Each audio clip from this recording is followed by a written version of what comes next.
Hey, this is Omri Katz from Hocus Pocus in Erie, Indiana, and you're listening to the Horror Squad podcast.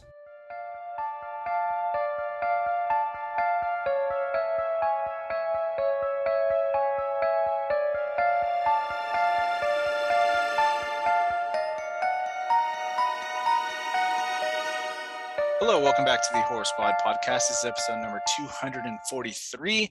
Tonight we're doing a little double feature of the Munsters and Hocus Pocus 2. The Munsters currently streaming on Netflix for the Americans. Hocus Pocus 2 on Disney+. I'm one of your co-hosts, Todd. We have Steve. Joseph is trying to get in. He's having technical difficulties, but we do have an interview, correct? We have a couple interviews actually. So the first one is a follow-up interview from someone we interviewed last year, and that's David Weiner, who is the writer and director of the In Search of Darkness series. He's on to promote In Search of Darkness Part 3, which you can now buy on Blu-ray. You could buy that one, you could buy the whole series and stuff like that. And it's the end of their year-long campaign. This movie's interesting because the first one was kind of mainstream films. Second one was like lesser-known films and sequels.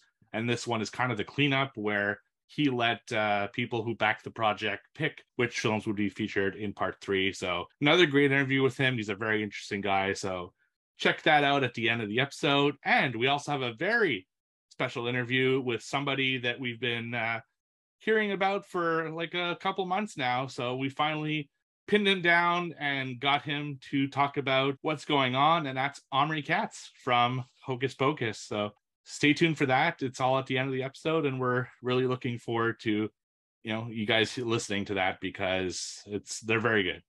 That's exciting. Yeah, those In Search of Darkness, I have not watched yet, so I really need to watch all three, and this is a good excuse to watch them all three. Yeah, they're hours long, aren't they? Yeah, they're like 4 hours long each. Oh, it's a good thing for me to have in the background, like when I'm cleaning in my basement, stuff like that. But I've also like really padded my things to watch list on Letterboxd because things I haven't seen or things I haven't seen in a long time, or they show a quick clip of something cool. I'm like, oh shit, I gotta watch that. That's definitely a good resource for horror, and very, very well made as well, with great interviews, and it's awesome. A must watch, I think, for fans of 80s horror. Sweet. And Movie Club was this past Friday, right? Yeah, that's right. So thank you everyone who showed up to the Movie Club. We had a good time reviewing Mass Hysteria. Did you have a good time? Because that movie is kind of lame. Well, I had a good time talking about Mass Hysteria. I did not have a good time watching Mass Hysteria. And it was cool because both you and Joe showed up at separate times. But you guys did show up, and it was nice to see you guys.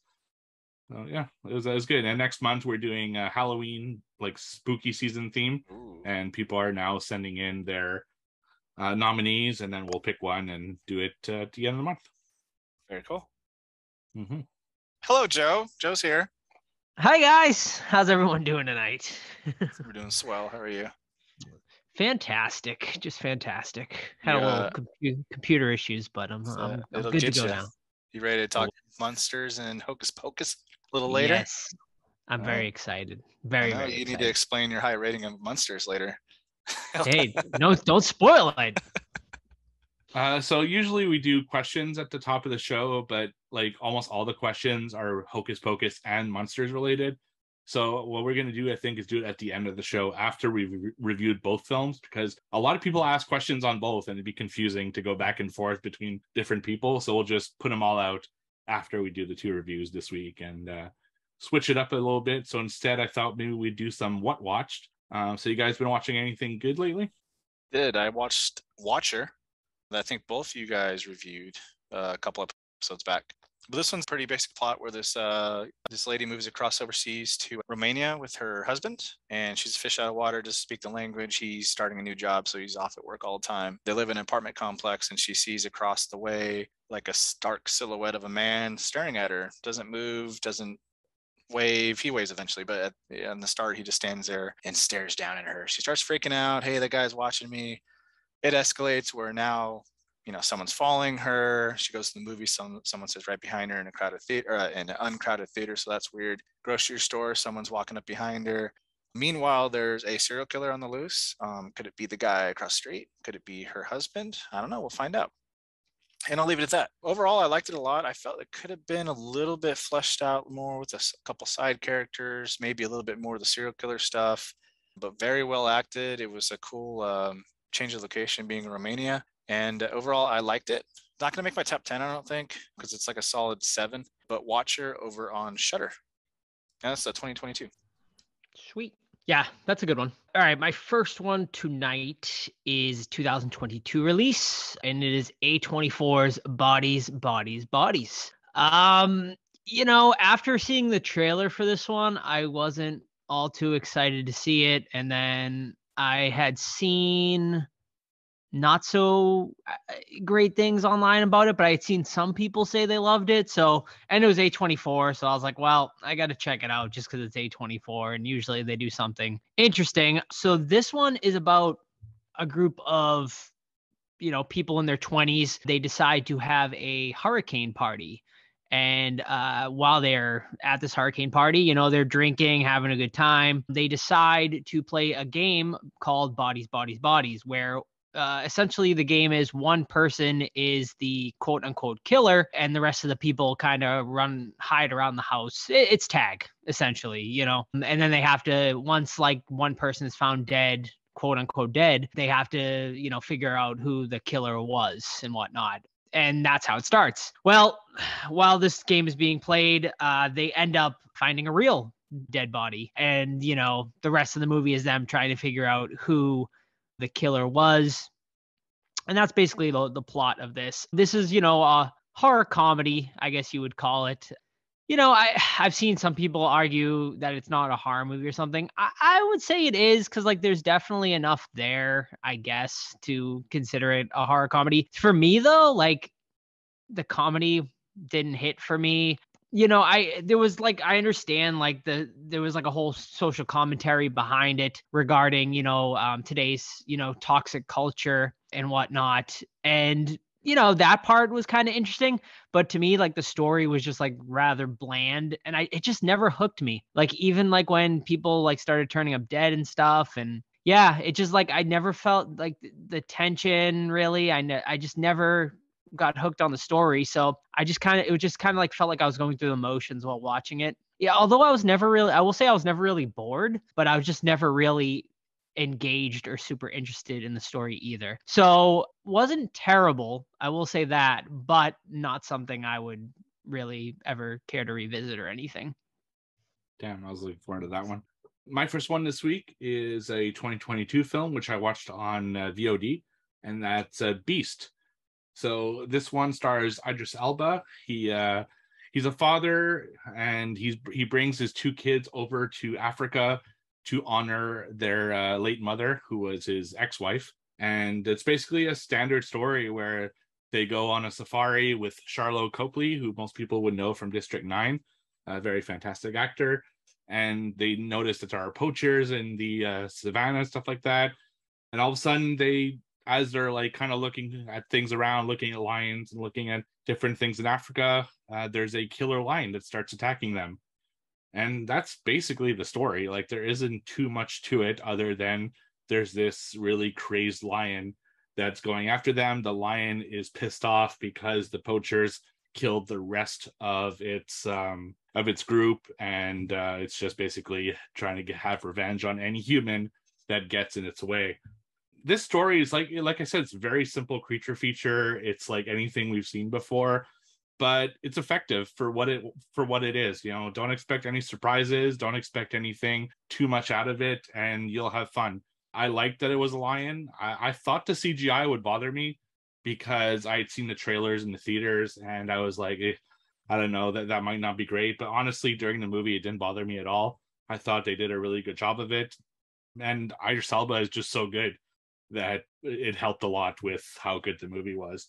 My only issue is that the 2 little girls are kind of annoying. Like they're good actresses, but the characters are constantly not doing what they're told, which leads them into bad situations that could easily be avoided. And there's also some moments where you're just like, just roll up the window and this wouldn't happen. Like things that seem obvious as someone who you would think you would do if there's like a lion attacking you and stuff like that. But overall, I think it's like easy fun and not much more than that. So that's beast. Did it have any good gore in it? Yeah, it had a decent gore. I wouldn't say like Sweet. great gore or anything like that, but yeah, there's some gore for sure. Sweet.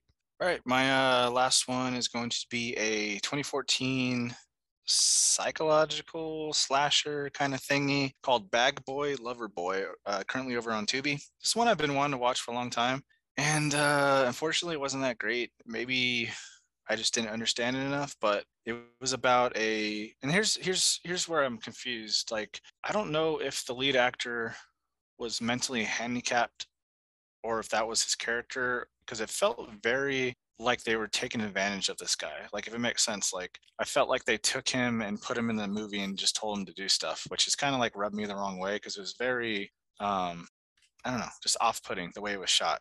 And like, this guy has never done anything else and doesn't have like social media or anything like that, so I couldn't really research it. But it essentially is this guy. He works at a hot dog stand, zero social skills. He masturbates inside the hot dog stand. He picks his nose, serves food, drops food on the floor, serves it up, things like that. And this photographer decides to take advantage of him because he's so weird, and they just make fun of how weird he is, how quote unquote ugly he is, things like that, to like show the dark side of New York, underbelly of photography, things like that. And they just make him do stuff. Like, it's very exploitative and it's just weird. And then he starts mimicking what he sees in this like father figure kind of type. Like, he's constantly yelling at him, telling him, he's like, you do what I tell you because you're making money. And then he pretends to be a photographer and starts murdering people because he thinks that's the way real life is. So it was kind of just a weird one all around. I don't know if it was extremely well acted or extremely bad acted, because I don't know who was an actor and who wasn't. It was fucking weird. So I would say avoid this one unless you want to kind of like guess on what the motive was behind this movie, because it just seemed like they were taking advantage of a less fortunate person. So kind of strange. Well, that's too bad. All right, my last one for tonight is a 2022 release. Watch this one based on Steve's recommendation, and this one is called Speak No Evil. This one is about two families that meet each other on vacation while vacationing, I believe, in Italy, a Dutch family and a Danish family. Now, I'm not going to remember which is which because I'm totally going to forget which is which. So I'm just going to call them two families on vacation. While they're, they end up meeting in Italy. They have like a fantastic time together, really hit it off. And one of the families invites the other to their countryside home for a weekend. And at first they're a little receptive about going, but they decide, what's the worst that can happen? Let's go with this family. So they end up going. And from there, I think the less you know, probably the better. But I will just say things take a very uncomfortable turn where the family that they knew when they vacationed in Italy is definitely not the same family, the same vibe that they got now. And I'll leave it at that. This movie takes you on a journey and quite an experience. There is just a sense of complete dread and uncomfortableness like throughout the entire runtime. And once you get to the countryside home, there is this like really foreboding score that is fantastic, and you just waiting for the pin to drop. It's definitely a slow burn, but it's so captivating and engaging that you're never bored. At least I was never bored. I was just like, what is going to happen here? Like, something is going to crazy is about to go down, and it does. it certainly does. It gets extremely dark, and I loved it. I thought it was fantastic. It's one of my favorites of the year, no doubt about it so far. Probably sitting in my top 5 right now. Will probably stay in my top 5 because that's how much I loved it. I thought it was great. The movie was not afraid to go to certain places that other movies would shy away from. So yeah, I highly recommend it. I thought it was great. How is that movie not A24? It feels so A24 to me. Like, it's got it checks almost all the boxes, It's Agreed. It's crazy. Yeah. Mm-hmm. All right. So my last one this week is also a 2022 film. I watched this one over on Shudder, and it's called Sissy. So this movie is about it's a couple of young girls who are really good friends. And then the movie takes place, I think it's like 15 years later. And one of the girls, is grown up, and she's a social media influencer, kind of a YouTuber or Instagrammer. that does like relaxation and stress videos to help her, like her audience and stuff like that. Almost like kind of like a psychologist in a way, like, you know, trying to help people through their stress and their problems and stuff like that through it's heavy breathing and using ropes in a certain way and stuff like that. So anyway, she's a social media influencer, and she meets the friend that she had 15 years ago at a store, and they reconnect and everything like that. And then you see their friendship start to grow again. But it doesn't tell you why they kind of separated 15 years before that. So she invites her over to a bachelorette kind of weekend because she's getting married to another woman. And she goes there and she meets her friends. And at first, everything is going fine. And then she finds out that another one of their old friends is going to be at that retreat. And she did not get along with her. And that's where the movie really starts and takes a fucking turn that is, I don't even want to say it. It goes fucking crazy from there. It's in really unexpected and gory ways. So this movie is really interesting. It's clever, it's well written, it's nicely shot, it's edited in a fun but also like really precise way. It seems like it's one type of movie at the beginning and then turns into a whole other movie. It does not shy away from showing like the kills and the gore and stuff like that in a way that a lot of movies would. Like a lot of movies would pan away or cut away from, you know, just when the impact would happen, whereas this one will show you exactly what happens with what seems to be practical effects, and that's just friggin' awesome. And it's also a big kind of, you know, social commentary on influencers and their relationship with, you know, the people that they have online, and other people's perception of influencers. It's a really interesting film. I enjoyed the hell of it. I gotta thank Chuck for telling me about this one, because I had it was like on my radar because it was new on Shudder, but it's not one I was necessarily looking forward to. But this should definitely be on everyone's radar. I don't know if people like it as much as I did, but they'll definitely get some kind of enjoyment out of it. And it's definitely worth to see just how crazy the movie gets at certain times. So that's Sissy over on Shudder. Very cool. Yeah. So usually we do trivia, but because we have 2 reviews this week, we will not be doing trivia this week. I think we need a break. But Todd, you have had like a week to think about a punishment for Joe and I. So what is that punishment that we have to watch? Well, I have two films that are they're looking pretty good. So I'm gonna let you guys pick via chance. Would you like film A or film B? I'm gonna. Can we both pick?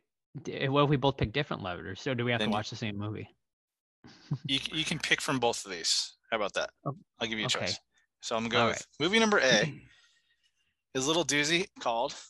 I thought you were gonna pick B, so I didn't have it queued up. Pappy's Graveyard. An elderly farmer with psychic powers discovers shriveled humanoids on his Midwestern property. Over on Tubi, a 2021 film. That actually sounds kind of cool. Or you can watch another sweet ass movie. As he pulls it up. If I pull it up again. So I hear you guys are both Twilight fans, huh?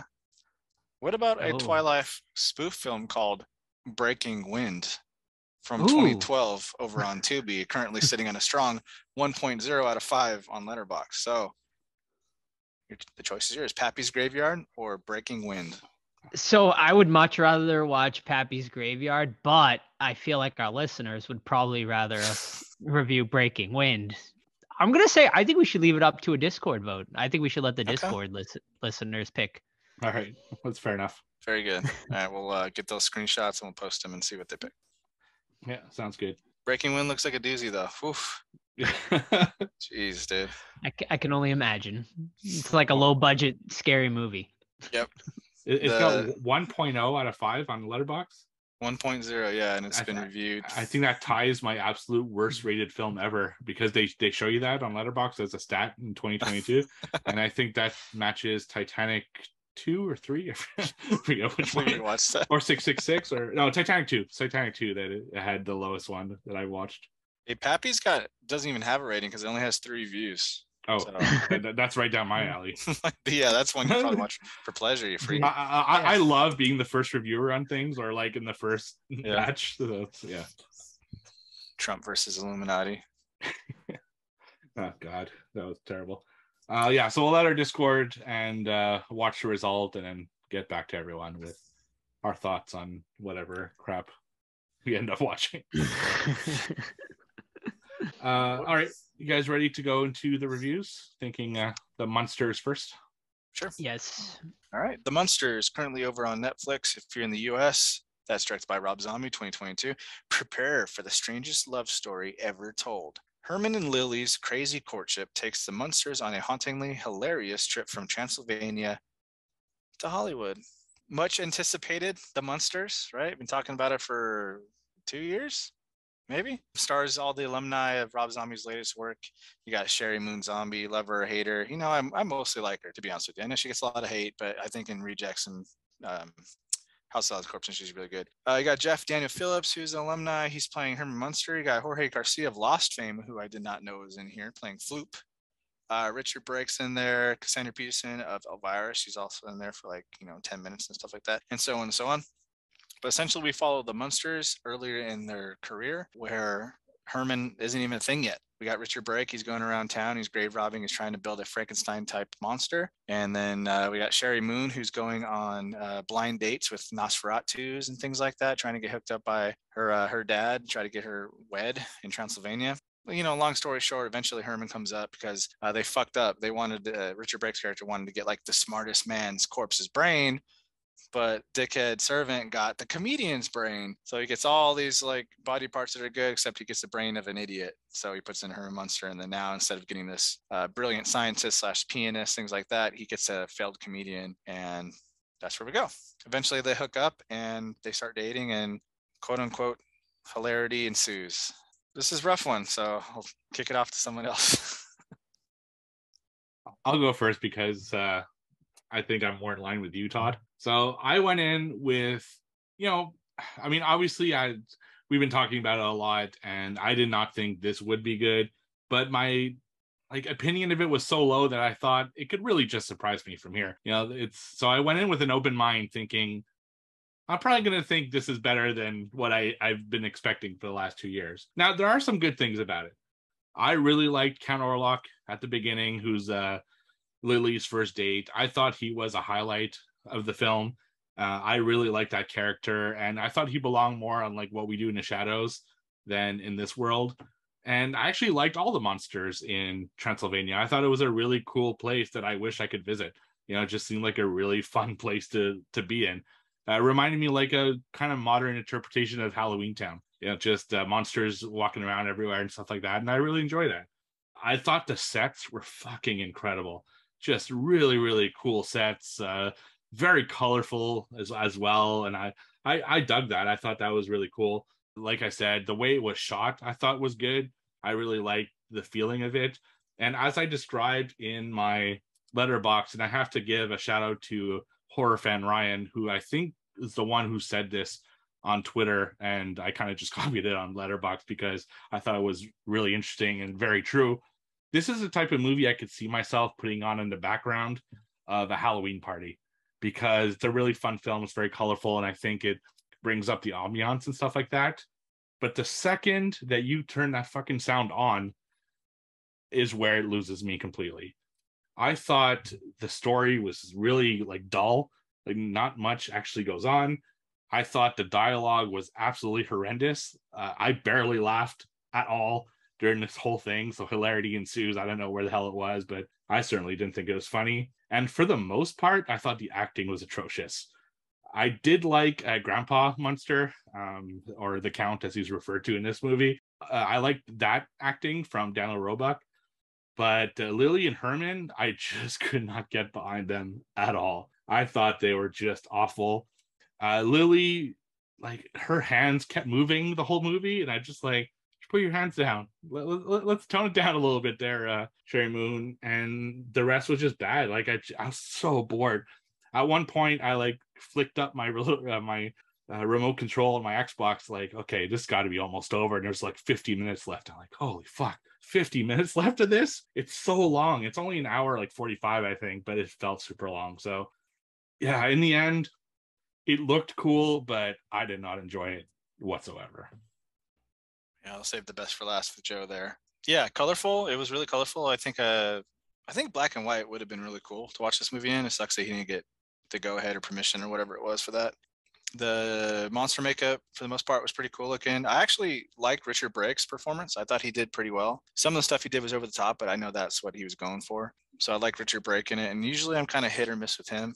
And yeah, I agree about the Count. He was pretty cool too. And I see a lot of people saying they want like a spinoff of him, which would be interesting. But overall, like I didn't like this story could have been told in like 20 minutes, you know? And I thought it started hitting its stride towards the end when they actually made it to America and like they experienced Halloween. And then one of the moments I laughed was when they thought they thought Halloween was like normal. And then the next day he comes out and he's like freaking out because everyone's like back to, you know, white picket fences and things like that. So I wish they would have stuck more with maybe a little 20-minute intro with Herman finding Lily and stuff like that, and then coming to American having stuff like that. But overall, like I did not know what was going on, and I think I did the same thing, but I was at 40 minutes when I was like, all right, how much we got? And it was 40 minutes. I'm like, oh. And I don't know who the audience for this was because, you know, I understand people are gonna like it. That's cool. My 13-year-old bailed out after like 10 minutes. She's like, all right, I'm gone. And then my son, maybe 30, and then he came back for like the last 10, and he's like, wait, they're married now? I'm like, yeah, they got married. So just wasn't for me for this one. Yeah, so obviously like this has been the running thing on the show for quite a long time since this was first announced. There's been so much news, so much controversy, so much fanfare around this. When I did my solo episode, I spent a great deal of time talking about this movie and the trailer, which I thought the trailer was like one of the worst trailers I've ever seen in my life.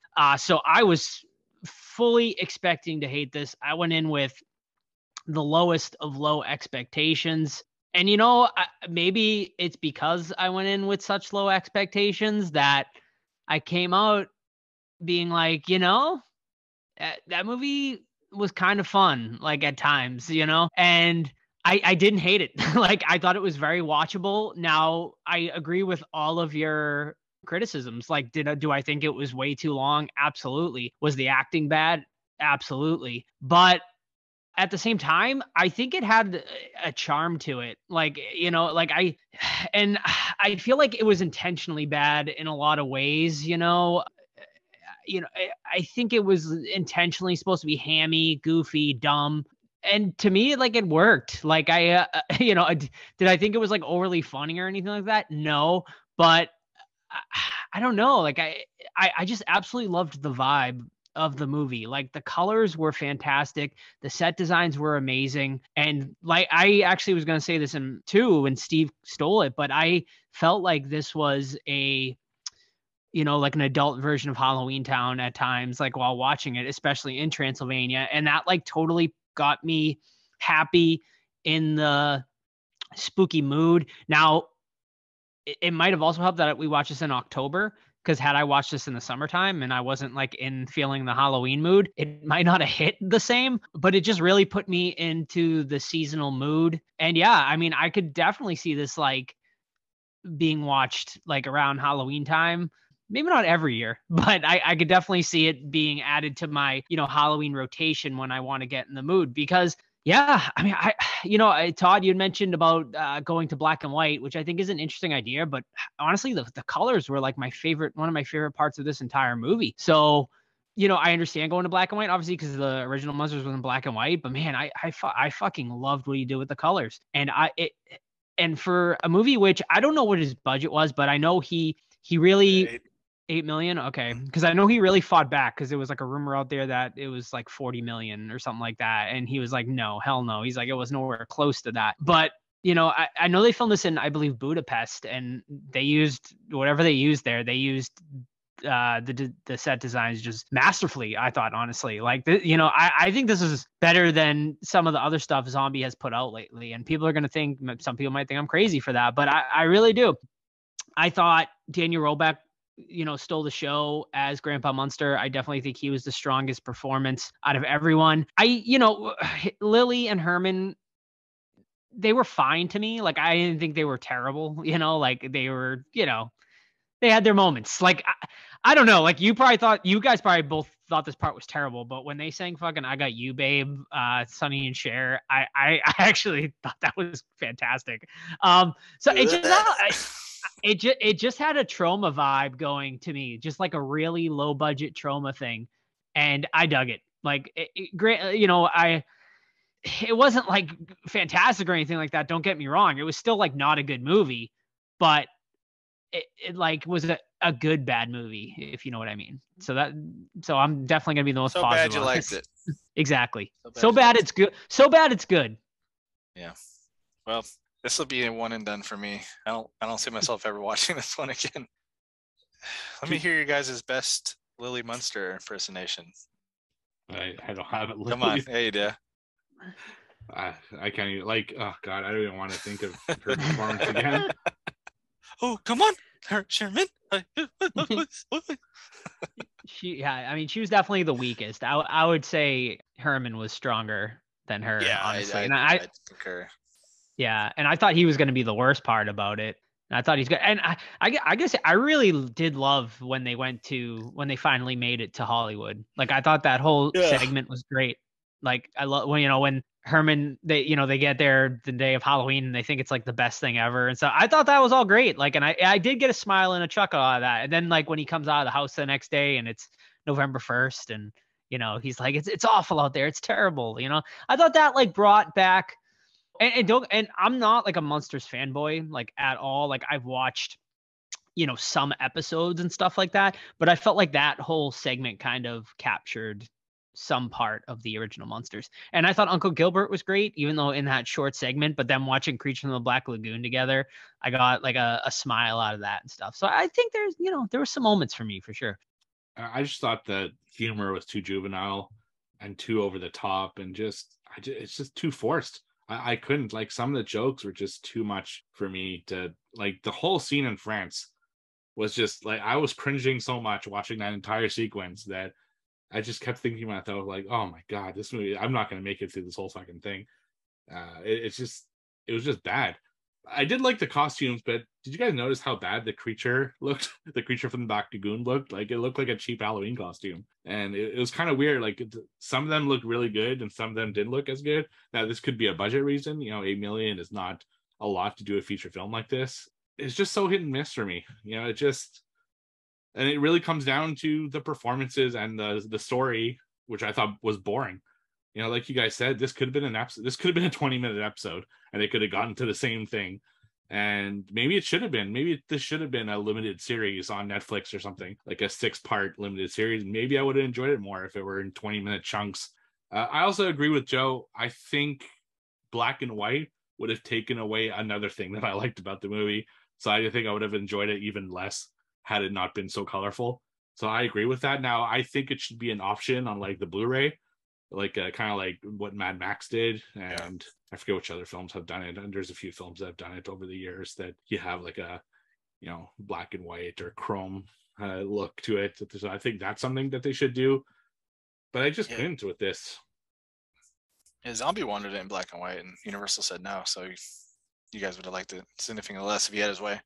Yeah, exactly. And that's kind of my big criticism about Zombie, is that I feel he needs a bigger like filter. I think there's genius there, but he needs that filter to filter out like his ideas and tell him no. Like, no, not Sherry Moon again. No, Rob, no. Yeah, get someone else. I'm not going to make her Cujo, okay? Right. Get someone else. Get an actual actress in that role. But she can do it though. Like, Corpses is good unless it's one role. I know. It's one role. I know, but what made her performance good in that one? Because it was her first movie. So we didn't, Yeah, we didn't know. Yeah, I don't know. She played crazy good, like in that first movie, and like her Lords of Salem, she's fine. That's fair. Even though I didn't like the movie, she was pretty solid in that. I mean, I think this movie was hammy, like, right? They were all hamming it up. So like I just think that's kind of what Zombie wanted. Like he wanted, I mean, and don't like let's like be honest here. Like it's not like the Munsters were like, I mean, good acting, but like, you know, it was very like a hammy show. So I mean, I think that's what he wanted. So I actually watched 4 episodes of the Munsters after watching this movie because I wasn't super well versed on the Munsters. Like I'd seen episodes when I was a kid, but it's been a long time, and I can't say I'm like, you know, like Addams Family I know well, but Munsters I didn't know as well. So I wanted to watch 4 episodes just to think, okay, maybe he is just referencing the Munsters and I'm just missing the point. But I watched those 4 Munsters episodes thinking, fuck, this is nothing like the Munsters. The Munsters is very reserved. It's funny. It's clever. It's got good acting. It's kind of them just going through situations of monsters living in Hollywood. And I thought it was great. If he had done that, I thought it could have been a good movie. But he went way over the top on the hamminess, and it just didn't work for me, you know? So, and I spoke to big Munsters fans because I had a few friends who were like really big Munsters fans, and I was really curious what they would think about this, thinking I probably missed the point. Maybe I'm not the audience for this because I'm not a big Munsters fan. And they were like devastated that they thought this was like the absolute worst movie ever. And I kind of feel bad for them because maybe there won't be more Munsters stuff for a long time because this will ruin the property for a while. And I relate to that because one of my favorite Marvel characters, I've been waiting like fucking 30 years for him to be on screen. And because one movie fucked it up, to this day, I still haven't seen him. So I get where they're coming from, and it sucks. Yeah, well, it's interesting because Zombie is like probably the biggest Munsters fan there is. So like, I don't, you know, like, I don't know.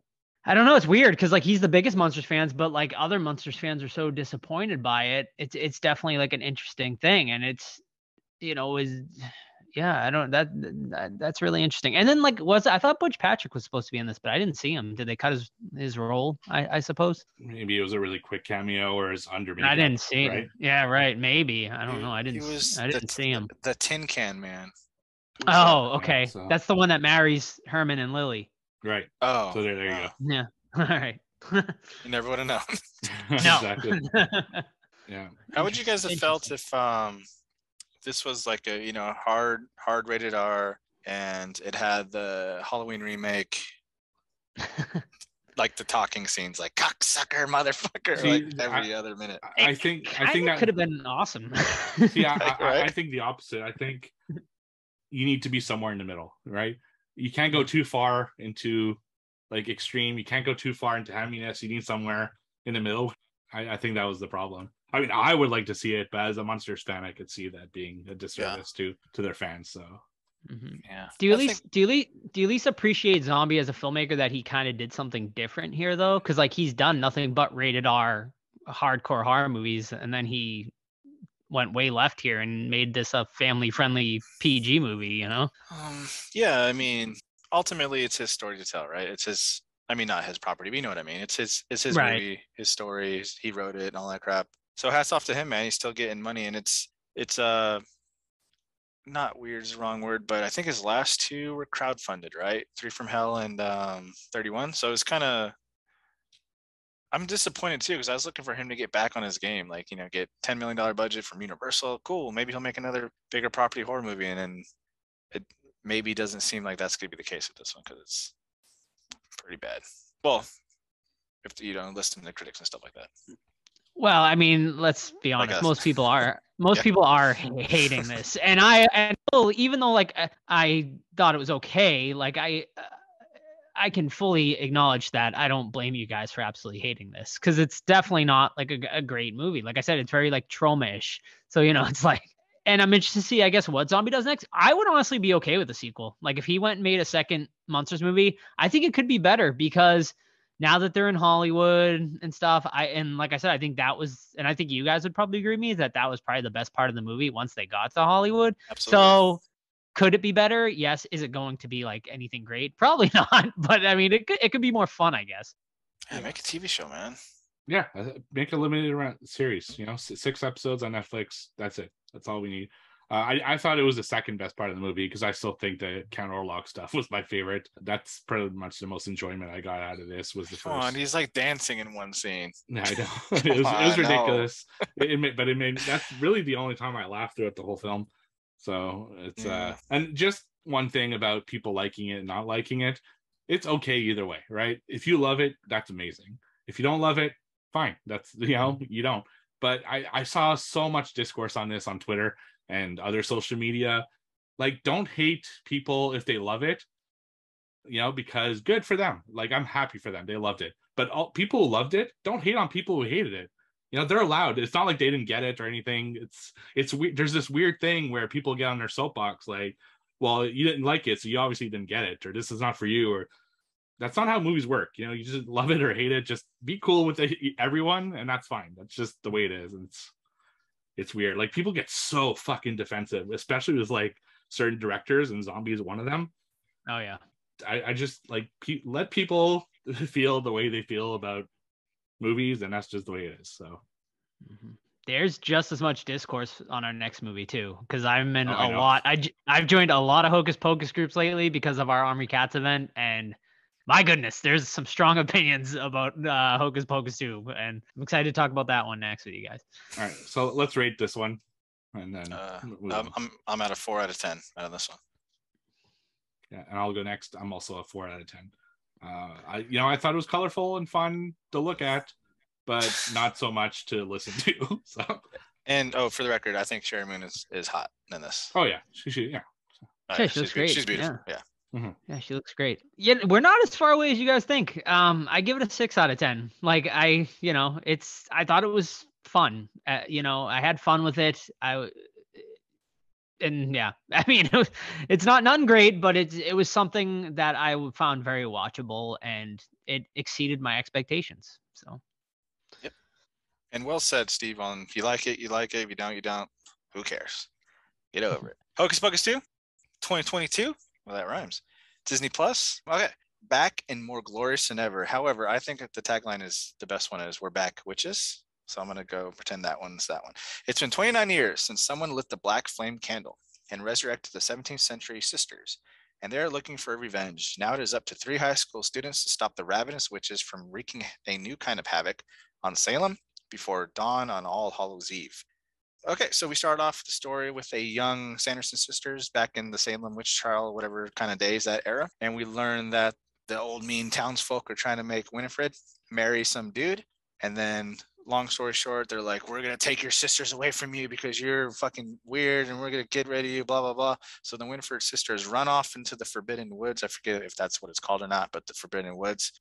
And then they meet a real witch, and she's like, hey, you guys got some witch properties. Here's this book, but don't ever do this evil spell. That's not going to come back in the rest of the movie ever.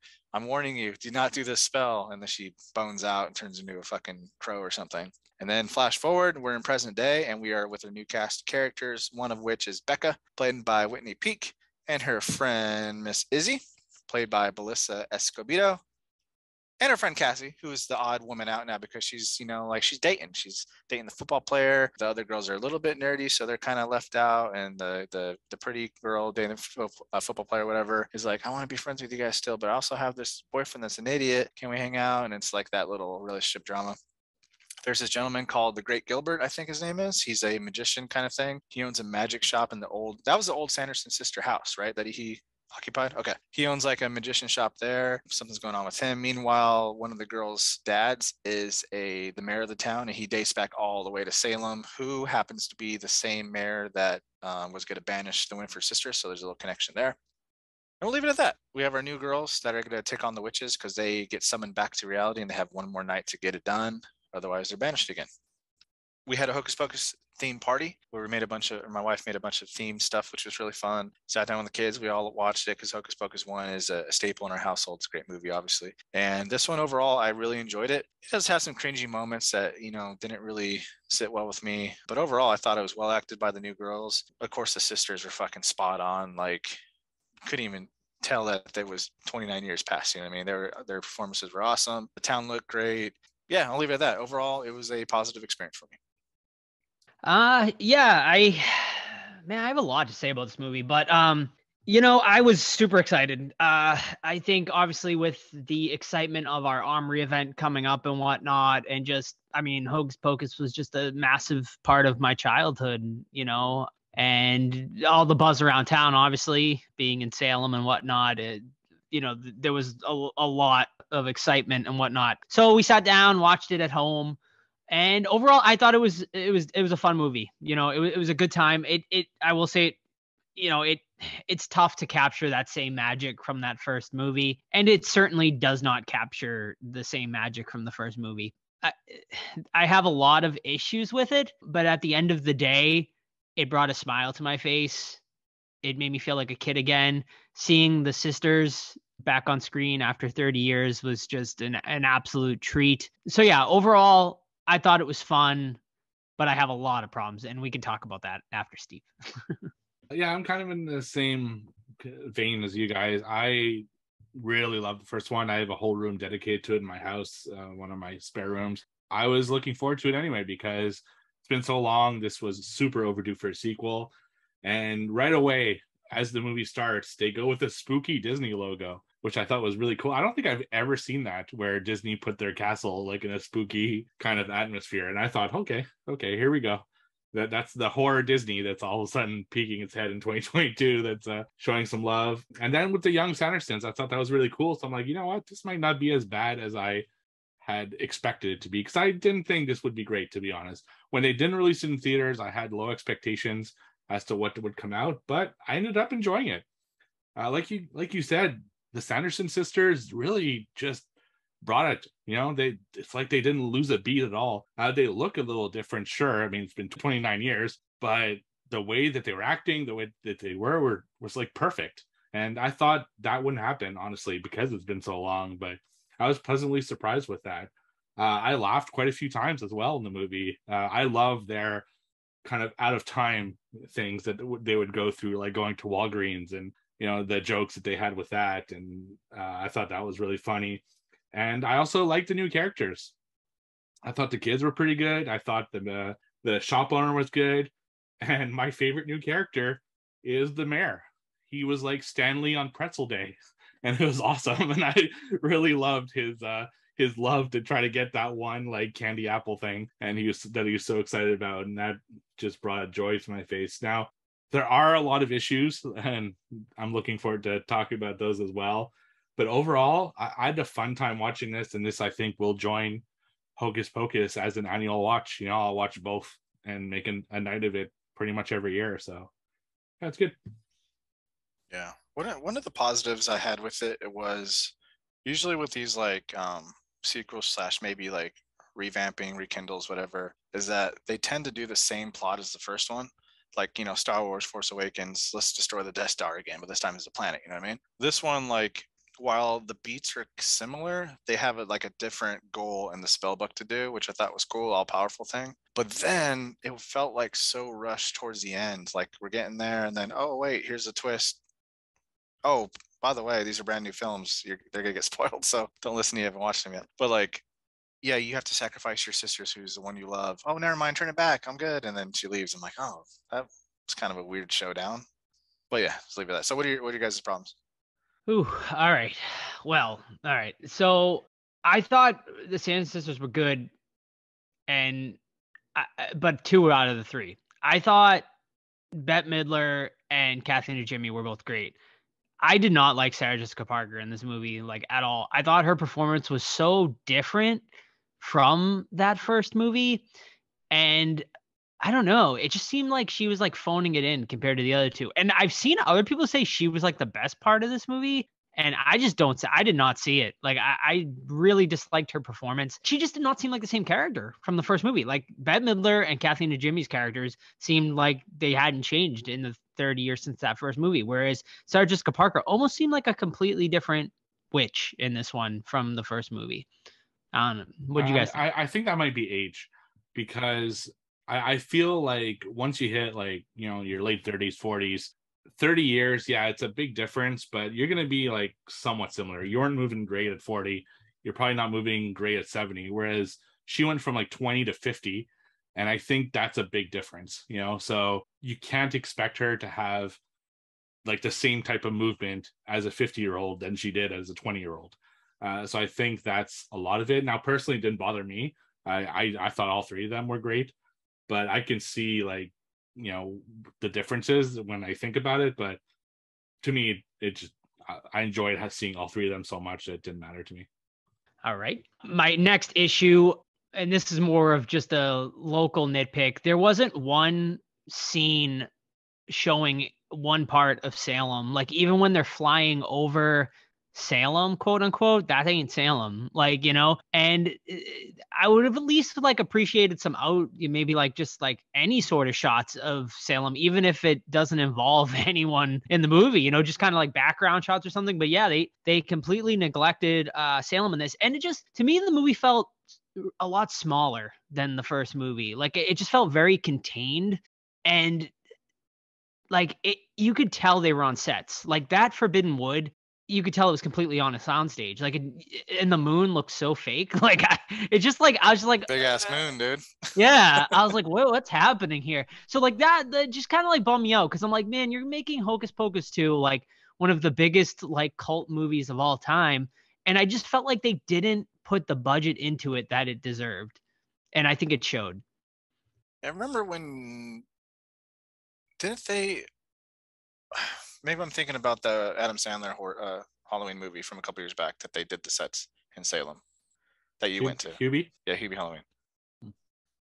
All in Salem and surrounding towns. Oh, okay. And like you could tell, like, you know, like, and same with like that first Hocus Pocus movie, right? Like people still visit these, you know, locations to this day. Is there like one location in this movie besides Walgreens that's memorable to you? Yeah, I thought the Walgreens thing was a little forced too. It was. There was a lot of forced stuff in this movie, honestly. That's one of my gripes too, is that we didn't get any nods to Sam or whatever the character's name, their houses or anything like that. And you know, like I don't need the new cast to be like the focal point, or the old cast to be the focal point, but it would have been so awesome just to have a glancing mention or something like that, because it had to have been a big deal 29 years ago. I mean, that one kid saw it and he built his life around it, the Gilbert. So that was missed for me. Like just a nod would have been cool. Like even a mention from fucking what's the sisters, like where's that fucking suck his soul, whatever the hell they want to do, something like that. That'd been cool.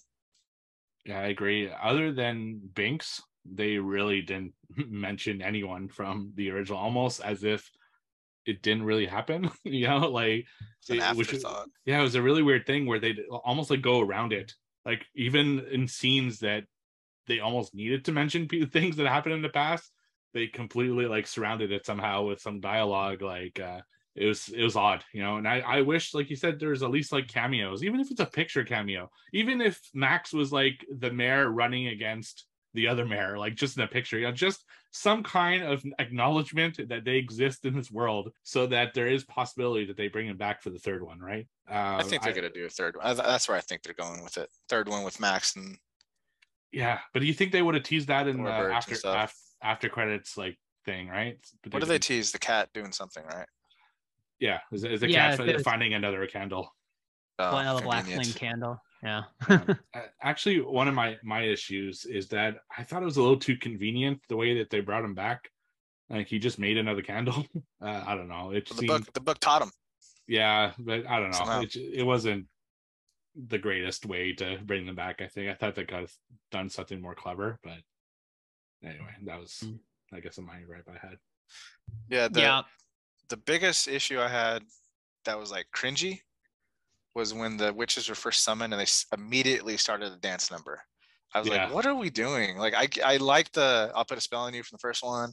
And even then, when they're on the stage and they do their thing again, that was cool, you know? But like when they came out, I'm like, what the fuck is happening? Why are they singing? Even the character mentioned like, who are they singing to or whatever. But I thought that was so terrible.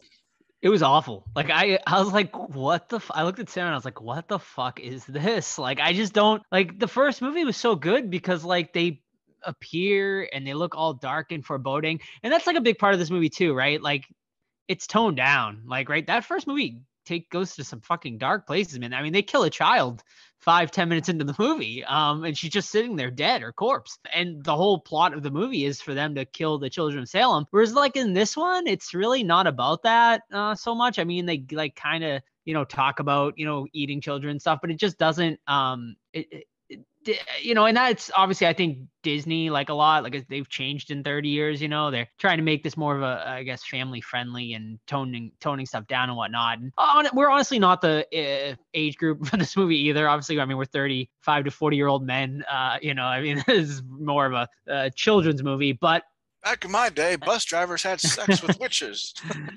Exactly. But yeah, I mean, it just definitely felt like toned down a lot. And honestly, I'm kind of a differing opinion on their other music performance too. I did not like the choice of song of One Way or Another at all. Like the first one made perfect sense. I put a spell on you. Yeah, of course. How does One Way or Another, like, I guess I'm going to get you, but like, it just like was not a good song choice. There's no spooky connotations to it, like whatsoever. And it just, both musical numbers in this just felt super forced. I didn't like either of them. That was actually my biggest gripe with the movie, was the musical numbers, because first of all, like, where did they learn this song? If they've been dead for YouTube. Yeah, right. It just didn't make sense, and it was so cheesy. Like, I get that you sang in the first one, you really didn't need to do it in this one, rehash that old trope. I thought it was completely unneeded, and it took me completely out. I really didn't like it at all. And another thing I didn't like is that they're watching Hocus Pocus in the movie. So it's like, what the fuck is this? Like, it doesn't make sense at all. So I don't know. Just, I guess they're supposed to be clever little Easter eggs, but I didn't dig it at all. Yeah. But that Easter egg makes no fucking sense, because it's like it's like Inception, like it's like a multiverse. Yeah, it essentially must be a multiverse thing. Yeah. Disney with their the Hocus Pocus multiverse. But as far as I mean, there are definitely positives in this too. Like, I think the best part of this movie is the intro. Like, I thought the young girls who played the young Sanderson sisters were all fantastic. I thought they really captured the essence really well, and I just really, really enjoyed that whole beginning part of the movie. I also think the new young actresses, which it seems like they're kind of building them to be the new Sanderson sisters, like the way they're kind of going with this. I thought they were good. I mean, they were fine. They don't hold the candle to Max, Danny, and Allison. Like, and I think what made the original Hocus Pocus so good was Max, Danny, and Allison. Like, their characters, like, really just I connected with. Whereas these characters, they were good. I definitely didn't connect with them like as much. And obviously that could be an age thing as well. But I thought they did good for what they had to work with in this. I think the story was a little weak, honestly. Like, and I think that's also a big part of it. My other gripe, I guess, is Billy. I love Billy Butcherson, but I think he talked too much in this one. Like, I don't know. Like, he did not hit the same for me in this one than like he did in the first one. I actually like Billy in this one. I thought he was fine, but like I don't know. Like he just too much of him. Yeah, I think it was too much. Yeah, you get him in really short doses in the original movie, and you get him quite a bit in this one, and maybe that's the problem, because I did find that like maybe he was in it a little too much. It should have been more of a extended cameo than a full-fledged character. I'm curious if he comes back though. The poor guy was awake for 30 years still. Right, you're right. In his grave. You know what? It's kind of lacking too. It's kind of heart. Like Binks. Talking about his sister, 200, 300 years ago, whatever it was. And we didn't really have that in this movie at all. Like, I guess we're supposed to feel bad for the sisters at the end, really. But, I mean, they're the villains at the end of the day. So I really didn't get that whole heart stuff. Yeah, it's a good point. I mean, it's definitely the heart part comes in at the end with them. But someone pointed out, like, that it changes their characters up a little bit, because Winifred is, like, so evil, and she even in the first movie calls Max a fool for drinking the spell liquid at the end, and says you're a fool for giving up your life for your sisters, and that's essentially what she does in this movie. No, you're right. I didn't think about that. Mm-hmm. So they definitely changed it up, and I think probably more for the worst. And I did not read the sequel, the book. And apparently in the book, like, they bring back all of the original characters, which I just don't understand why they decided not to at least bring back the original characters. Probably it just doesn't make sense. They didn't show any Salem stuff. They want to do their own thing, maybe. Well, I will say they did want to film in Salem originally, but the town shut them down because they filmed in October, and they just said, listen, like October's too crazy to film around here, and they didn't want to wait. So they said, all right, well, we're just gonna go to Rhode Island. And me and Sam went to the filming locations. It was cool. It was cool to see them in the movie, but it just, it just did not have the same feel to me in this one. Yeah, it's probably just a scheduling thing, right? They probably couldn't get the 3 main actresses at the same, like, past October. So I'm sure that's how much to do with it. It's past their bedtime, so yeah. Right. I just really, at the end of the day, I just really wish they gave more money and more attention to this movie, because I think it deserved it. It should have gotten a theater release. I think it would have done super well, and it does at the end of the day feels like a TV movie. Yeah, I don't think I would revisit this one for a while. Like Hocus Pocus, I'll watch probably usually yearly. But I don't see myself putting this one in. And there's nothing like majorly wrong with it. Nothing like crazy bad. It's just, overall like bland, but still good. Yeah. If that makes sense. I totally agree. I don't think this will be a yearly addition to my Halloween rotation. I mean, I put this on over the Munsters, obviously. But yeah, I mean, I'm still just going to continue to put on that first movie. And if I'm like feeling in the mood, I'll throw on the second one once in a while, but definitely not a yearly edition. Yeah, Sam like it? Yeah, Sam liked it. I mean, Sam cried, but I think she cried at the end with the sisters, which it is an emotional scene, obviously, because especially if you have siblings, you can understand Winnie's predicament, and and then she lost it though when Book cried. When Book shed a tear, that's when Sam shed the tear. She really was feeling the emotions of the Book there, and she really loved when he was sweating. The part where Book's kind of hiding on the shelf, and that's funny. They're reaching around. That was a good, But I did like how they kind of made Book his own character even more in this one than they did in the first one. I thought that was a plus. But yeah, overall she liked it. She definitely had issues like I did, but I think she liked it more than I did too as well. Did she like the Munsters? She did. I think she's about on the same level as me with it. Okay. Mm-hmm. Yeah, she had a good time with it as well. She loved the aesthetic like I did. So cool. All right. Anything else for Hocus Pocus before we rate it? No. All right. Great. I'm sitting at a solid 7 out of 10. I'm exactly the same. 7 out of 10. And same for me. So there you go. Nice. Yeah.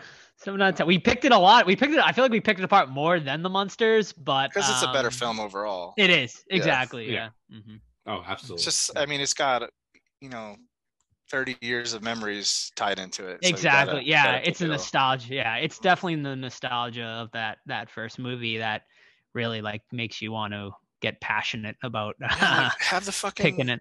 Have the bus driver drive by. I love that guy. Cool. Yeah. He was in Salem last year, actually. Oh my gosh, that's legit. He had a tent set up. He might be here again this year. I'll have to see. I'll meet him for sure. He likes to pop up. Yeah. Now, before we get into the questions, Joe, can you tell us about how our listeners can have a little bit of Hocus Pocus in their lives? Absolutely. So don't forget, ladies and gentlemen, October 22nd, our event with Omri Katz. It's going to be amazing. Thank you so much to everyone that bought tickets to the screening. It is sold out, but you can still come and meet Omri Katz from 1 to 5 at Silver Moon Comics and Collectibles in Salem, Massachusetts. So even though you missed out on the screening, a lot of people were confused. They thought the whole event was sold out, but it is not, ladies and gentlemen. First come, first serve. Come meet Omri, get his autograph, get a photo with him, and it's going to be just an awesome event. We are also going to have very limited and special edition prints for the event that are going to be really cool. You can get Omri to sign them. We're going to be selling them at our Horror Squad table for the very low price of $10. They're really cool. Thank you to Chris Butler Designs for designing that poster for us. You can see it on our social medias. But meet Omri, get signed, and it's going to be a great event. Even, if you don't get the dough, just come and say hi to us at the Horror Squad. We got free stickers, magnets, other stuff that I can't remember. Hugs. Yes. Handshakes, whatever. But yeah, we're going to have free merch at our table, and you can just come and talk horror movies with us too. So it's going to be a great time. And also, if you want to meet another person, you can come meet Damien Maffei October 15th, the week before our Omri event. Once again, free handshakes by just me. Steve and Todd will not be at that event, but I will give free handshakes and hugs out, and I'll have free merch at that, Horror Squad merch at that too. And Damien will be signing 1 to 5 once again at Silver Moon Comics, and he'll have Haunt, The Strangers Pray at Night, and Texas Chainsaw Massacre stuff, video game stuff to sign at his table. So hopefully you can make one of those 2 events. And then throughout the month of October, come meet Seymour Salem, rocking out on Essex Street. He made his debut on Sunday. I'm gonna find out who that guy really is. Get to the bottom of this. And it was a very successful first time out on Essex Street. The people really seem to love Seymour Salem, so he will be out on weekends on Essex Street throughout October. So you can follow him at Seymour Salem on Instagram if you'd like. Awesome. And just to put a little cap on that before we get to questions, let's hear about the event from Omri himself. So Omri, take it away. It's me, Omri Katz, aka Max from Hocus Pocus. Just here to let you know I'm going to be in Salem, Massachusetts on October 22nd at the Silver Moon Comic Store starting at 1 p.m. I'm going to be signing some autographs and meeting fans and whatnot. And then after that, there's going to be a special screening and a Q&A hosted by the Horror Squad podcast at Cinema Salem. So I really look forward to seeing you guys there, and don't miss it. Alrighty, thank you, Omri. I'm sure everyone cannot wait to meet Omri at our events. Everyone go to that. So now we're going to finish with some questions, and you can ask us those questions on social media at the Horror Squad podcast or on our Discord, which you can join just by sending any of us a message, and we will send you the link. Always a great time in there. First series of questions come to us from Chuck, and they are audio questions. So Chuck, what is your first question? Hey, Horror Squad, Chuck here with a new format. Instead of questions, today we're going to play a game called She's a 10. I'm going to give you a scenario, and you give me if it raises the score or lowers the score. First one, she's a 10, but thinks Rob Zombie is the greatest horror director of all time. I mean, I'm okay with that. Like, I mean, I would definitely judge her, but you know, am I saying would it like, would I like raise it lower? I guess I'd lower her a little bit. Drop her down to an 8. I'd keep her at a 10. Like, everyone's entitled to their opinion, you know. I mean, I don't agree, but it's fine. Hey, Corpses is in my top 10, man. So maybe I'll keep it at a 10 too. I'd knock it down a half, 9.5. Right. All right, Chuck, what is your second one? Next one is she's a 10, but refuses to acknowledge any error in horror other than the 80s. Ooh. There's a lot of people that do that. I like it. You like it? She can stay in her 10 zone. I like the 80s. I love the 80s too, but She hates the 80s. She hates the 80s. Oh, okay, I misunderstood. Get the fuck too. out of here. Well, the way I understood it is, so refuses to acknowledge any errors in horror other than the 80s. So that means she loves the 80s. She loves the 80s and doesn't like anything else. She doesn't like anything else, yeah. Okay. Yeah, I'm okay with that, yeah. I'll stick with it. We can watch Night of the Demons and Hanky Spanky at the same time. Yeah, it is like the best decade, so I'm okay with it. Yeah. All right. All right, Chuck, what's your third one? Lastly, she's a 10, but she quotes horror movies during sexy time. Look forward to the episode. Hope this was something fun and a little different. Thanks, guys. What's wrong with that? Well, for Steve, fuck me harder, Steve, so it works. So there you go. Unless she starts yelling, your mother sucks cocks in hell. I was just thinking that exact quote. I'm like, hey, how about a little bit? And then she says that quote. So a raise or a lower? Lower. Lower. Raise. Yeah, lower. Raise for me too. Really, freaks? What do you get? Oh, I can see fucking you guys being like, choke on it. Eat a bowl of fuck. All right. Comes in wearing high heels and ready to party. So thank you, Chuck, for the questions. We really appreciate it. The next question comes to us from Jackie. Question for both. being both movies. How much of a role do you think nostalgia played in whether you enjoyed the movie or didn't enjoy it, and in what ways? 100% played a role for sure. Probably wouldn't have, if Hocus Pocus 1 didn't exist, I don't think this one would be better than like a 5 maybe. But since it does exist and you have a history with the characters, that's why I rated it so high. Agreed. Yeah, the nostalgia definitely plays a massive factor in this one. Yeah, and I agree. Definitely the nostalgia factor. But I think it was built in that way where they kind of, you need to watch the first one before you watch the second one. And it's not really a self-serving movie, in my opinion. You really need the context, or like Todd said, I think it'd probably be more like a 5 if it weren't for the context of the first one. And as for the Munsters, apparently, according to the people that I know who are Munsters fans, it would actually lower my score if I were nostalgic for the Munsters, because apparently they just besmirched its reputation. So, but I don't have big nostalgia for the Munsters personally, so it didn't affect me either way. All right, so Jackie's next question. A silly question and something I've thought about. In Hocus Pocus, many fans were upset, myself included, that Danny, Max, Allison did not return and were barely even referenced. How would you have liked to see these characters come back and be used in the sequel? And by bringing in new characters, do you think it was a good or bad idea? Do you think it was like a slap in the face to not at least mention their characters? I think so. Or is honestly. that too strong? No, I think so. I mean, the Witchers are fantastic, of course, but we also love those characters, you know? And if you're going to play to both audiences, the old ones and the new ones, you got to have a little bit of something for everybody. And they had 0 of them. How would I bring them back in the third one? Like they always bring these characters back. It's a typical, this happened, this go, they're the experts, how do they do it kind of thing. Would I want to see that necessarily? I don't think so. I would prefer they had a minor cameo, not like a major one, but what do I know?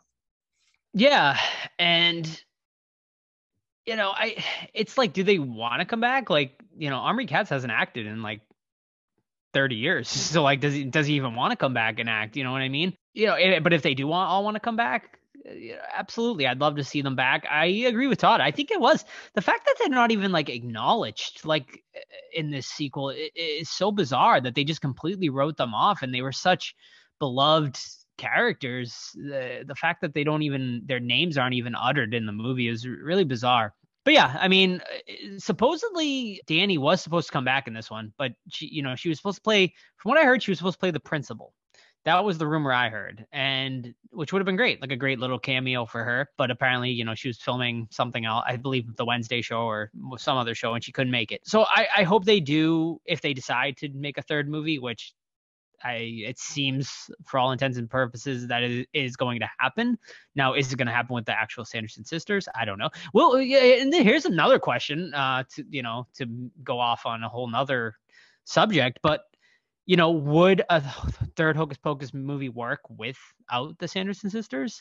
Because how, I mean, will these new girls or the new Sanderson sisters? I mean, they have powers apparently. No, I don't think it does work, because you don't like those characters enough for them to matter, in my opinion. Mm-hmm. To carry a film like that on their own, I think you have to have the sisters. Otherwise, it's just another movie with. It worked with Candyman, though. I mean, I think it did anyway. And it worked with Creed. Yeah. Outside of horror. I guess, but what do you mean by it worked with Candyman? It still had the same. Well, because it wasn't the Tony Todd Candyman. Oh. Yeah.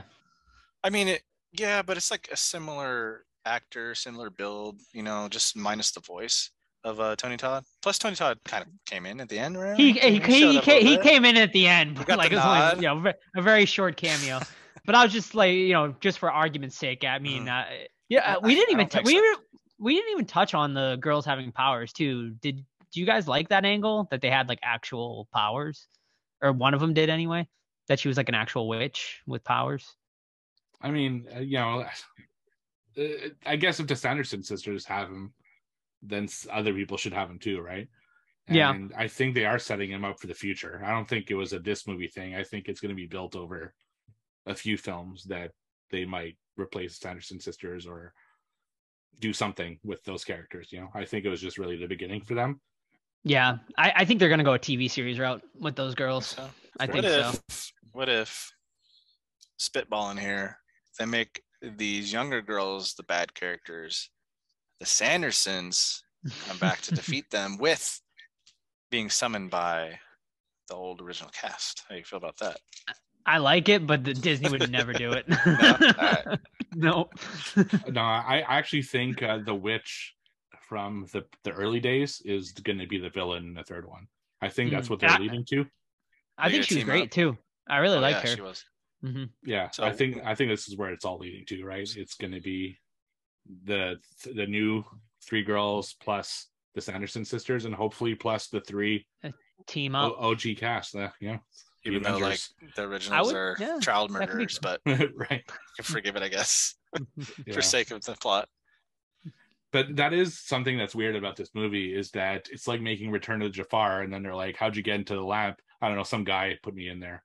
Like it just completely negates the heroes of the first movie. Yeah, it's so weird for a movie, right? To only talk about the villains and not the heroes. Especially with Gilbert being obsessed, he would have had newspaper articles or something, right. And then the Sanderson sisters, right when they got out, they would be like, "Where the fuck is Max at?" You would think, but no, they sang instead. They did a number, but. Yeah, he'd have like memorabilia. Like he'd have like the hat in a box in that room, kind of like what's his face in Nope. He has like a whole room based off the original heroes. Yeah. Well, anyway, well, hopefully they're at least mentioned in the next one, or actually appear in the next one. Now, I think it's good that they gave new blood, time to shine, but I think they should have been at least acknowledged in some way in this movie. Moving on to Rise Horror Corner. Do any of you think the Munsters would have been better if A, better actors, and B, if they released it in black and white? I heard Zombie wanted to do black and white, but was told no. So you think those two things would have altered the movie significantly? I think the story needed to be altered, the writing. Yeah, I mean, better actors, definitely. I don't know if the black and white would have mattered, because like I said, I mean, the color, I really like the color palettes, so, indifferent about that one.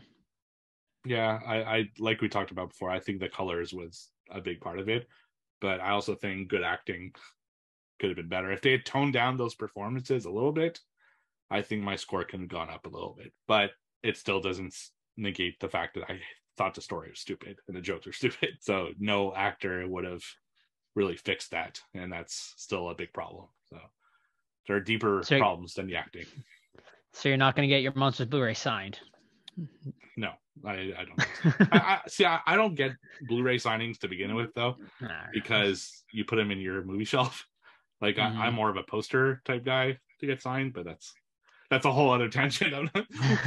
I would maybe meet Roebuck, honestly. Like I really liked him as Grandpa. Yeah, the fact that Sherry Moon would never sign is like a bummer. Completist right? issues. Completist issues. It's like yeah.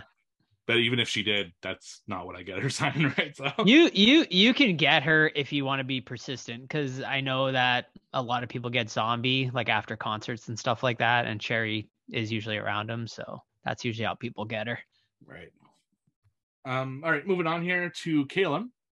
Could the Munsters movie have worked if it were just a 20 to 30 minute episode? I think we all agree that yes. Yeah, for sure. Yeah, it was just too long. They just stretched that story so fucking far that it really didn't need it. This next question. I, for one, enjoyed the look of Count Orlok the most. Do you think Rob Zombie would be capable of making a good Nosferatu/Salem's Lot movie? No. No. But I'll tell you who will and is Robert Eggers. Oh yeah. Because it was just announced with Bill Skarsgård going to be playing excellent cast Nosferatu, which is great casting. Yeah, definitely. And Lily, I'm bummed though that Anya Taylor-Joy isn't coming on to play the other character. It's going to be Johnny Depp's daughter there. But hey, maybe she'll surprise us. She's good if you've seen her in some of her latest work. Like any particular examples, Todd, of things we should watch to? Yeah, if you like period pieces, she's in The King with Timothy Chalamet, plays his wife, and she's also in Silent Night horror movie from last year where they have a virus going around and they're going to kill themselves. She's in that one. So That's she's pretty good. Yeah, she was really good in that. You're right. There you go. Yeah, I'm psyched. I'm glad that's Robert Eggers' next movie. I think it's like perfect for him. So it'll be awesome. But no, I agree with you guys. Rob Zombie, please don't touch. No touchy. Still, Caleb. By the end of Hocus Pocus 2, you were meant to feel sorry for the Sandersons, and in my opinion, it made it feel too corporate and family-friendly because there really wasn't a villain. Was making the Sandersons sympathetic a mistake or a good idea? Mistake. Yeah, I'm going to say, yeah. I agree. I'd say a mistake too. I mean, they're supposed to. What made the first movie so fun is that they were villains, and you were kind of rooting against them and rooting for our characters. And I think that's the problem with this movie is that there's no villain. Yeah, you're right. So, yeah, good observation. I think it's fine that they made them sympathetic because that's how people feel about them. Like, people love the Sanderson sisters, so to make them an actual villain would have almost been weird. But I think they should have had a bigger villain to kind of explain the fact why they're becoming more sympathetic, not just to their own devices, So I think that's where I would have gone with it. Next one is from Marla, Creature Feature. I want to start with, I know this movie is not that serious, but the conversations being had are, so I figured, why not? To piggyback off this question, there's a lot of social discourse happening right now with Black people finally being introduced into worlds like Lord of the Rings, Game of Thrones, The Little Mermaid, and now Hocus Pocus 2. I, for one, think representation matters, and I'm happy to see diversity on the screen. Do you think bringing back the original kids would even fit with this script without cheapening the empowerment of a young Black woman? As the only role I can see them in is helping in these kids defeat the sisters because the girls can't do it on their own. No, I personally, I mean, I don't think it cheapens it.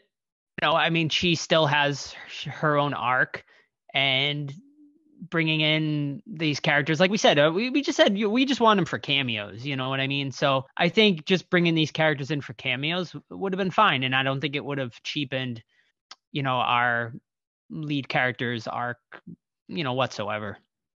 I agree with you, and I don't think we have to bring in Max because it's a Black female. That's not the point. It would be bringing back Max because he's dealt with this before, and usually if an expert lives, you go after the expert, right? Or the person with experience. Also, you got to keep in mind too, like with anything in this world, whether it's politics, movies, sports, whatever, the people you're going to hear are the ones that like to hear themselves talk, and they're the loudest. So I think the majority of the people are pretty cool, and the small majority are the loudest and are fucking assholes. So don't even fucking listen to them. That's why I'm not on Facebook, because you can't see all this shit. But yeah, if people are complaining that it's a Black female being a hero, they can go fuck themselves. Yeah, I mean, I haven't heard that with this movie, but I know The Little Mermaid, that was like a really big thing. People are passionate about their mermaids, bro, I guess. Apparently, the fictional character. A lot of people think mermaids exist, though, I guess. So What's the name of that fucking fish? Flounder's yellow. He's not fucking whatever they make him. Yeah, it's a crazy world we live in. Crazy world. Yeah, I agree with her that representation does matter. So I'm happy to see that we're seeing more representation in a lot of horror. Like I was actually thinking about this the other day. The amount of female directed and Black led movies I've seen this year is way higher than usual. So I'm happy that's all happening. So I just want to put that out there. And also, as for this movie, like I said, I don't think I wanted the original cast to just be the stars, because or else you'd be rehashing the first movie. I just wanted an acknowledgement that they exist in this world because they were so important and integral to the story. I think that you could have easily kept the three new stars of the movie and not necessarily need them to save the day. In fact, I thought it would maybe been the opposite, where they would have had to save the original three who get caught early on or something, and then they're still the heroes of the story. So I think it could have easily worked without taking away from the empowered role that that particular actress had. So I think there's definitely ways to do it. I think the beef is really that they didn't acknowledge it at all and made ways around it, which was just friggin' awful. So, and then she goes on to say, on a lighter note, I love this movie beside the weird moment where the couple was watching the original on TV. What was your biggest cringe moment? Opening dance number. Oof. Yeah. Probably that. Oh, yeah. Probably the opening. I agree. Honestly, either dance number. I didn't like either. They were both pretty cringe. They just felt really forced. Yeah, I agree too. That the dance numbers were just not good, And I cringed at this part too with the TV, but I could see what they were trying to go with it. I don't think it worked at all, but the dance numbers were just so in your face that it was hard to ignore. Next one are from Shaylin, little 3-chord me. Hocus Pocus 2. How do you think the amount of time has passed between the original and the sequel affected the outcome of this movie? Probably a good amount. I mean, had they made a sequel right away, I think, we would have seen a much different movie. I will say for a sequel that's come out 30 years, I think it's probably one of the better ones. Like as far as like a sequel that's waited so long, usually they're not nearly as good or fun and really kills the joy. I feel like this one definitely had the spirit of the first movie in it.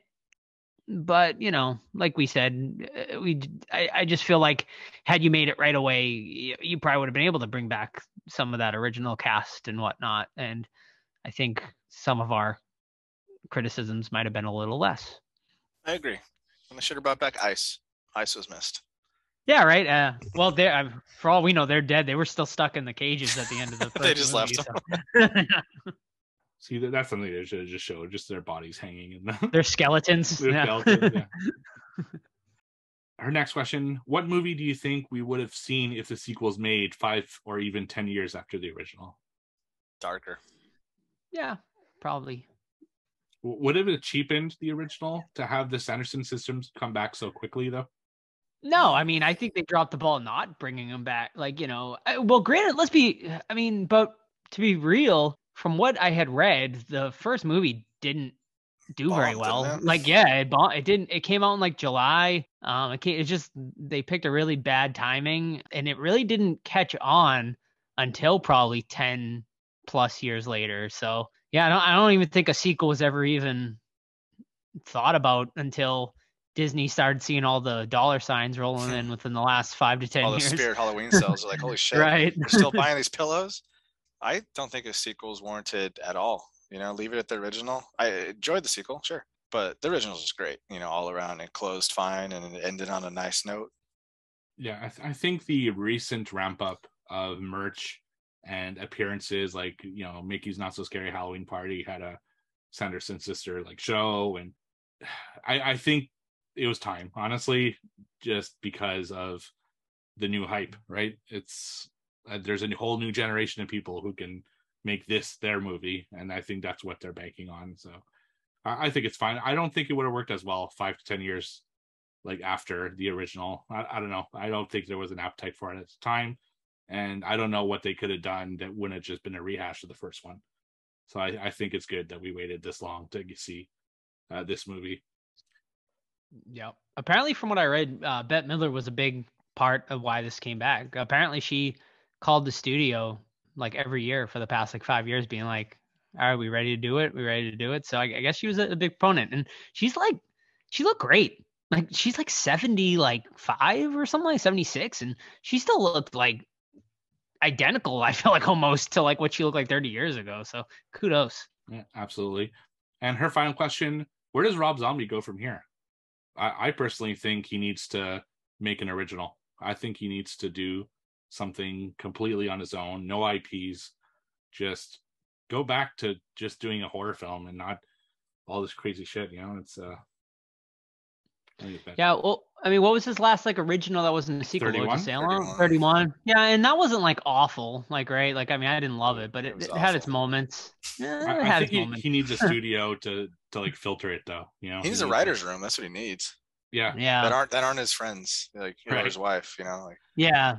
So Rob, if you're listening, I don't think he cares to though. I don't think he gives a fuck. Like I just think he's just doing what he enjoys doing, which isn't like a bad thing. Like I just don't think he gives a fuck like what we think or what anyone thinks. Like he's just having a fun time making movies with his friends, which isn't like a bad thing, Like Adam Sandler now. But we don't have to enjoy them either.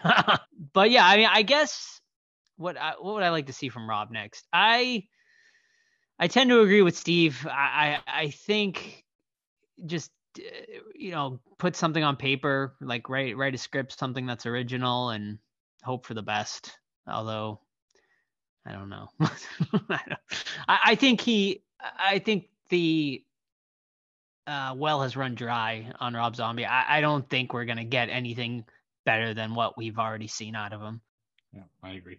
Man, that's sad. Next series of questions are from Patty. Do you think it would be better kept as this sequel, or should they be making a part 3? Part 3 now. Now that they opened it up, they gotta go. They gotta end with part 3. I mean, honestly, it's all about dollars and cents, and they'd be foolish not to make a part 3. We know it's going to happen. Whether they bring, I think if they're gonna do it, you got to do it now, because obviously the Sanders sisters aren't getting any younger. And you got to capitalize now, like strike while the iron's hot.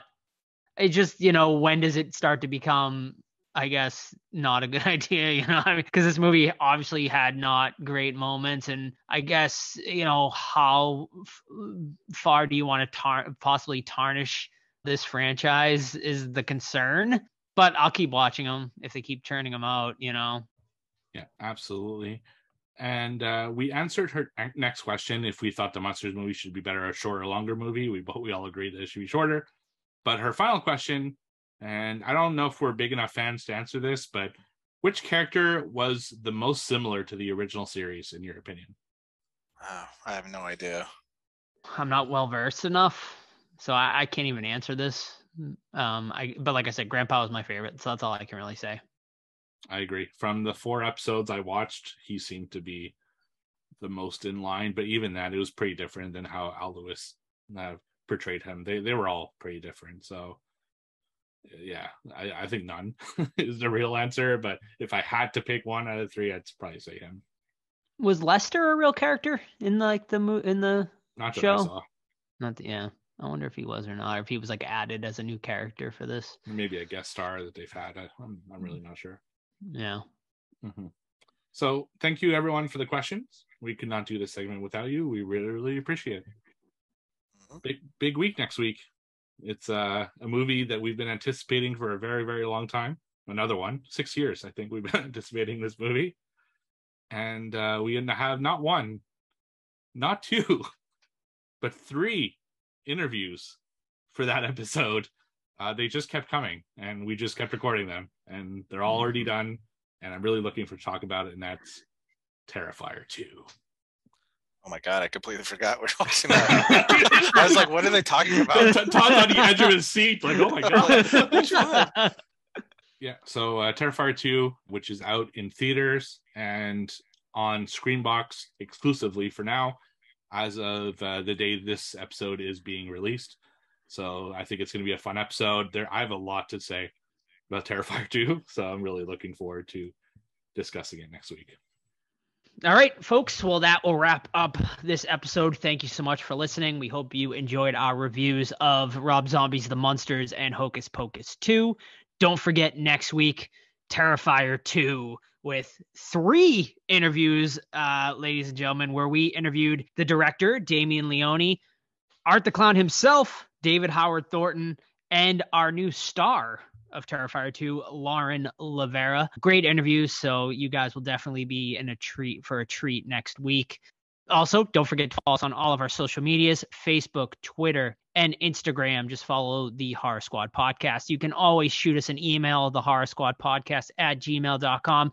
And the best way to keep up with us is through our Discord. All you got to do is just send us a private message through any of our social medias, and we will send you a special invite link to join the great, amazing community over on our Discord. We do movie clubs, we do book clubs, we do card exchanges now. There's a whole bunch of good stuff going on over in the Discord. So come and join like-minded horror fans through the Discord. Don't forget about our events, October 15th with horror actor Damien Maffei, and our big one, October 22nd with Omri Katz himself. The entire Horror Squad podcast will be there for that. We are super excited out in Salem, Massachusetts at Silver Moon Comics and Collectibles, 1 to 5 p.m. And that is it. And don't forget to stick around for our very special interview with Max Dennison himself, Omri Katz. Stay tuned. Great interview. We'll see you guys next week for Terrifier 2. See ya. Bye. Hello, everyone, and welcome back to the Horror Squad podcast, where today we are joined by a very special guest.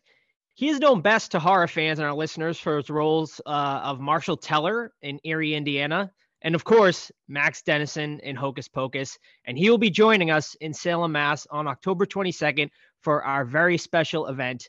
Please welcome to the show, Omri Katz. Omri, thanks so much for joining us today. Welcome. My pleasure. Awesome. Now, Omri, you actually blew my mind on social media the other day when you announced that this was going to be your very first time back in Salem since filming the movie. Yeah, you believe that? I can't. That's wild. Yeah. I don't know. I just never, I guess, just never happened to go back. But here I am, thanks to you guys. Yeah, I mean, I'm ecstatic that we're the ones to bring you back. You know, how does it feel after almost 30 years to be returning to, you know, the movie that really is something special now?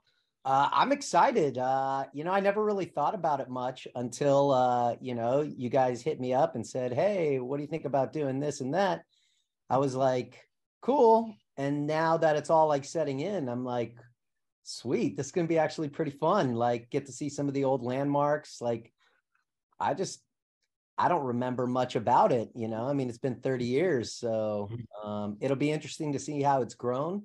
And I'm excited to see, I'm excited to have this event. It should be a good experience. Absolutely. Well, I mean, I could tell you, I live in Salem, which is the main reason we're able to bring you here. And I can tell you a lot has changed in Salem since the last time you were here. And I think a major part of that is because of Hocus Pocus. You know, the most photographed and popular destinations now when the tourists come are the Hocus Pocus destinations. You know, they're, you know, how do I get to Allison's house? How do I get to Max and Danny's house? You know, and it's great. And is there a location like you're most excited, I guess, to go back to when you come here? Not necessarily. I'm just kind of all, you know, just gonna take it all in. I don't even remember where things are located. And you got to remember, I was 16 at the time. So right. It's like, yeah, 16-year-olds don't really pay attention to that typically. I'm kind of excited to see whatever people kind of can help me get to, and you know what not. But I remember one vivid memory I have was visiting Walden Pond, which is not quite in Salem, or is it? Right. It's not, no. It's pretty close, but still, like that, I have some vivid memories of.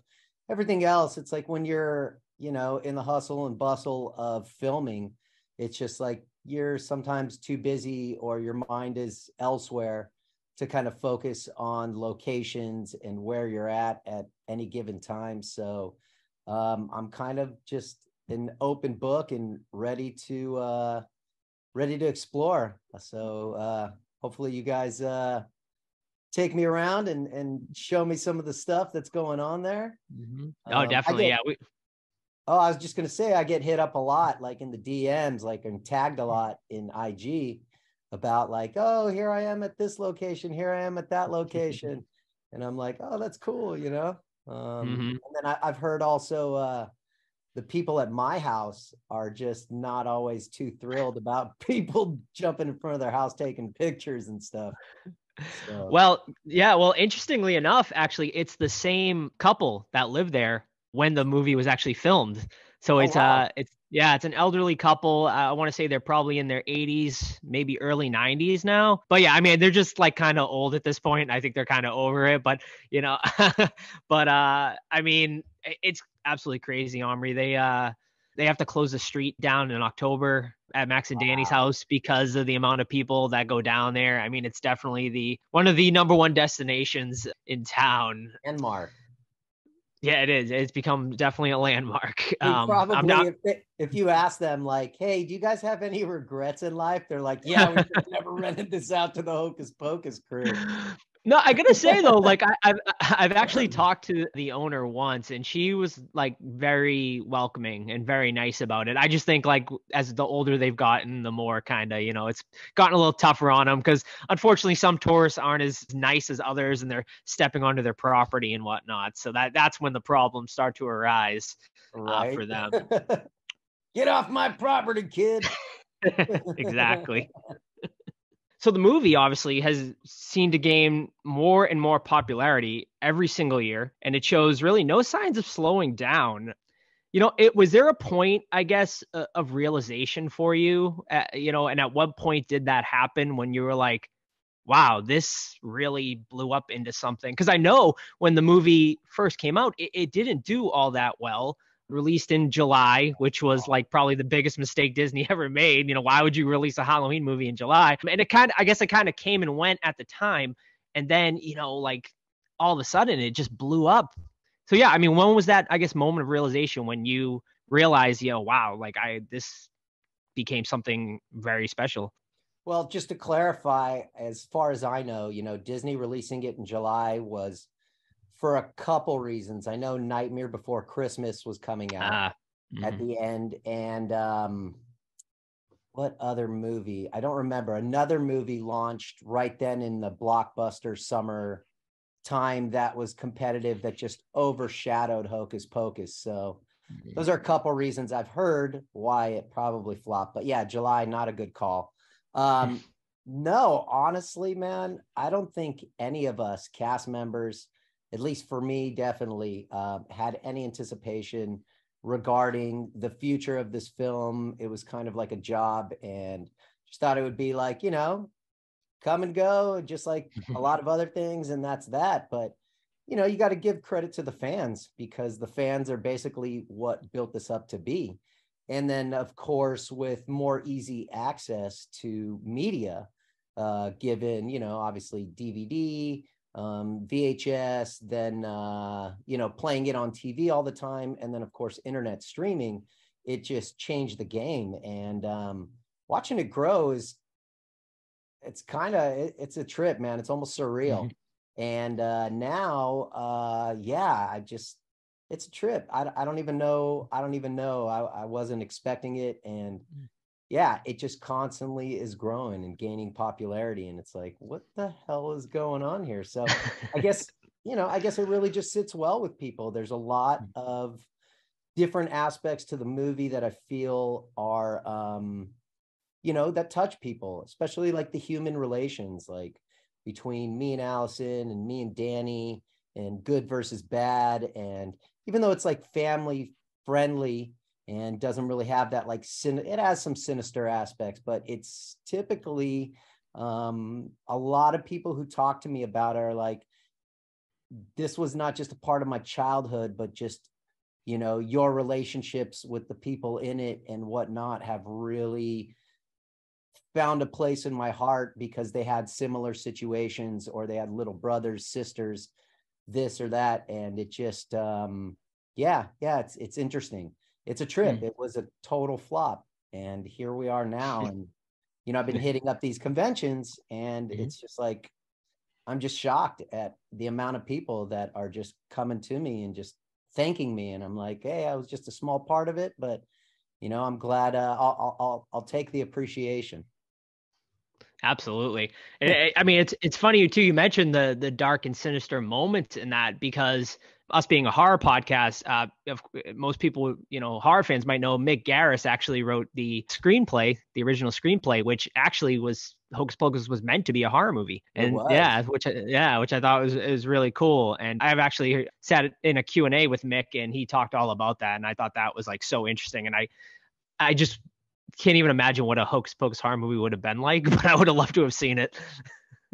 Well, there's always an opportunity to do something like that. Sure. It probably won't be produced by Disney, but no. Yeah, I don't know too much about the background of the beginning of production and the idea being presented. And I know David Kirshner was also involved, but I would imagine that when Disney might have suggested picking up the production, they were like, okay, let's take it and let's clean it up a little bit. And obviously bringing in like, Sarah, Bet, and Kathy, they have comedic backgrounds. So I would imagine casting them was also help the direction of what they wanted to do. Or maybe they wrote a script. I really don't know. I guess Mick would probably know much better. But Right. But yeah, definitely having those comedic talents in there definitely brought some more humor and kind of a nicer family-friendly fun to the production. So Yeah, totally. Now, I'm sure you're sick of hearing this question, but my listeners would kill me. My listeners would kill me if I didn't at least mention, Hocus Pocus 2. And, obviously, I mean, have you seen it yet? Have you had a chance to sit down and check it out? I did get a chance to watch it. And yeah, I did. So continue with your question. We'll go from there. Okay. All right. I know everyone, obviously, us included, was massively disappointed that, the original cast was not brought back, and then we just reviewed it on the podcast. We're going to attach it actually to this interview episode. But, we talked about how it was just so disappointing that, you guys weren't even mentioned, like your characters weren't even mentioned in Hocus Pocus 2, and I just feel like that was just a massive ball drop by Disney to, kind of write you guys off and just not even mention you guys. So, I mean, I don't know if you want to talk about that, or if you're, do you have any comment about that? Yeah, I can put my 2 cents in. Sure.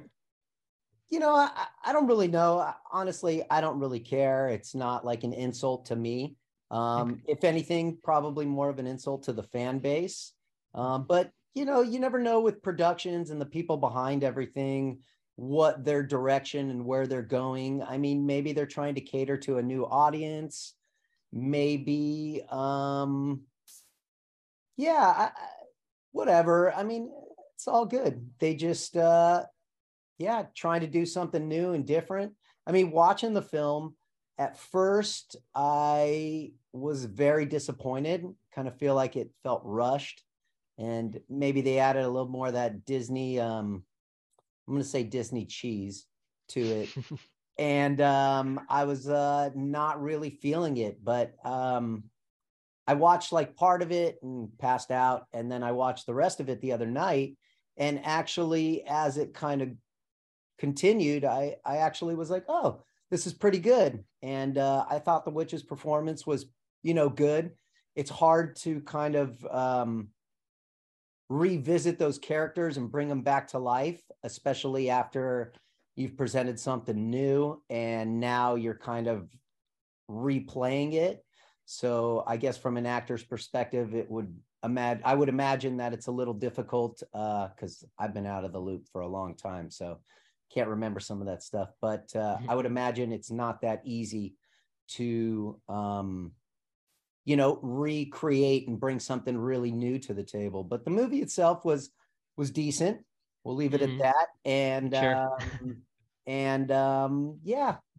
The fact that they didn't really bring any of the history back into it is just, the direction they took, and that's fine with me. It seems like they left a little room for a franchise or a campaign regarding this movie. So maybe they'll do something different. We'll have to see how.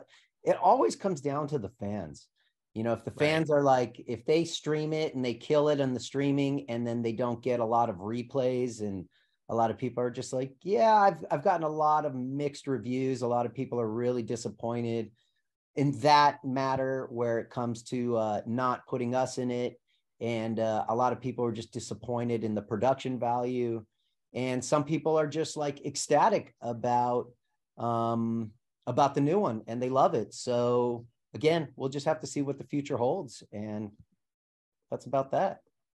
Yeah. So obviously, it seemed like the way this movie ended, or in the post-credit scene anyway, is that they were leaving it open, obviously, for a potential third movie or a TV series. Who knows? Obviously, the almighty dollar is calling to Disney, and they know this Hocus Pocus franchise is so huge. And, I guess my question is, obviously, you had mentioned that been out of acting for quite a while now. Would a return to the franchise be something you would be interested in, or are you kind of done with acting at this point? I mean, I'm pretty much done with acting. If anything, if the opportunity presented itself, sure.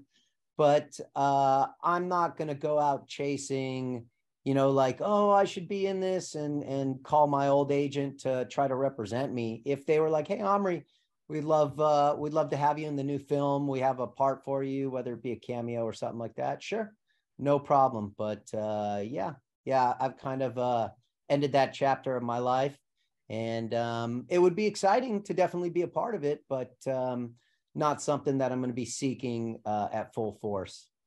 Well, I think I speak for most Hocus Pocus fans, and that we'd love to see you at least come back in some sort of cameo role or something like that. The fan base of Hocus Pocus is a really passionate bunch. And you see it online, you see it obviously at the conventions you do, and I'm sure you have some interesting stories from conventions and whatnot. When did you start doing conventions? How do you like, doing these conventions? And is there any interesting fan interactions that you have and you can share with us? So I did my first one last October. I've kind of been MIA and hiding under a rock for many years because I personally just don't really care to be a public figure, and it's nice to have that privacy in your life. Obviously, I look very different than I did back then, so it works to my benefit. Also, I'm sure you're aware of my current ventures. And up until recently, that was not something we shared and talked about. So I was very much underground. And for all of y'all that don't know, I'm in the cannabis industry now. And so now that it's becoming more open and flexible, I can talk about it more. So I did my first convention last October. It was kind of nerve-wracking. Because I haven't been in the public sphere for a long time. And I'm doing them a lot with Vanessa Shaw and Jason Marsden. And so that's been a blessing because they just bring comfort and warmth, and us three together are just so natural. And, we're great friends regardless. So it's a lot of fun. We've been having a lot of fun.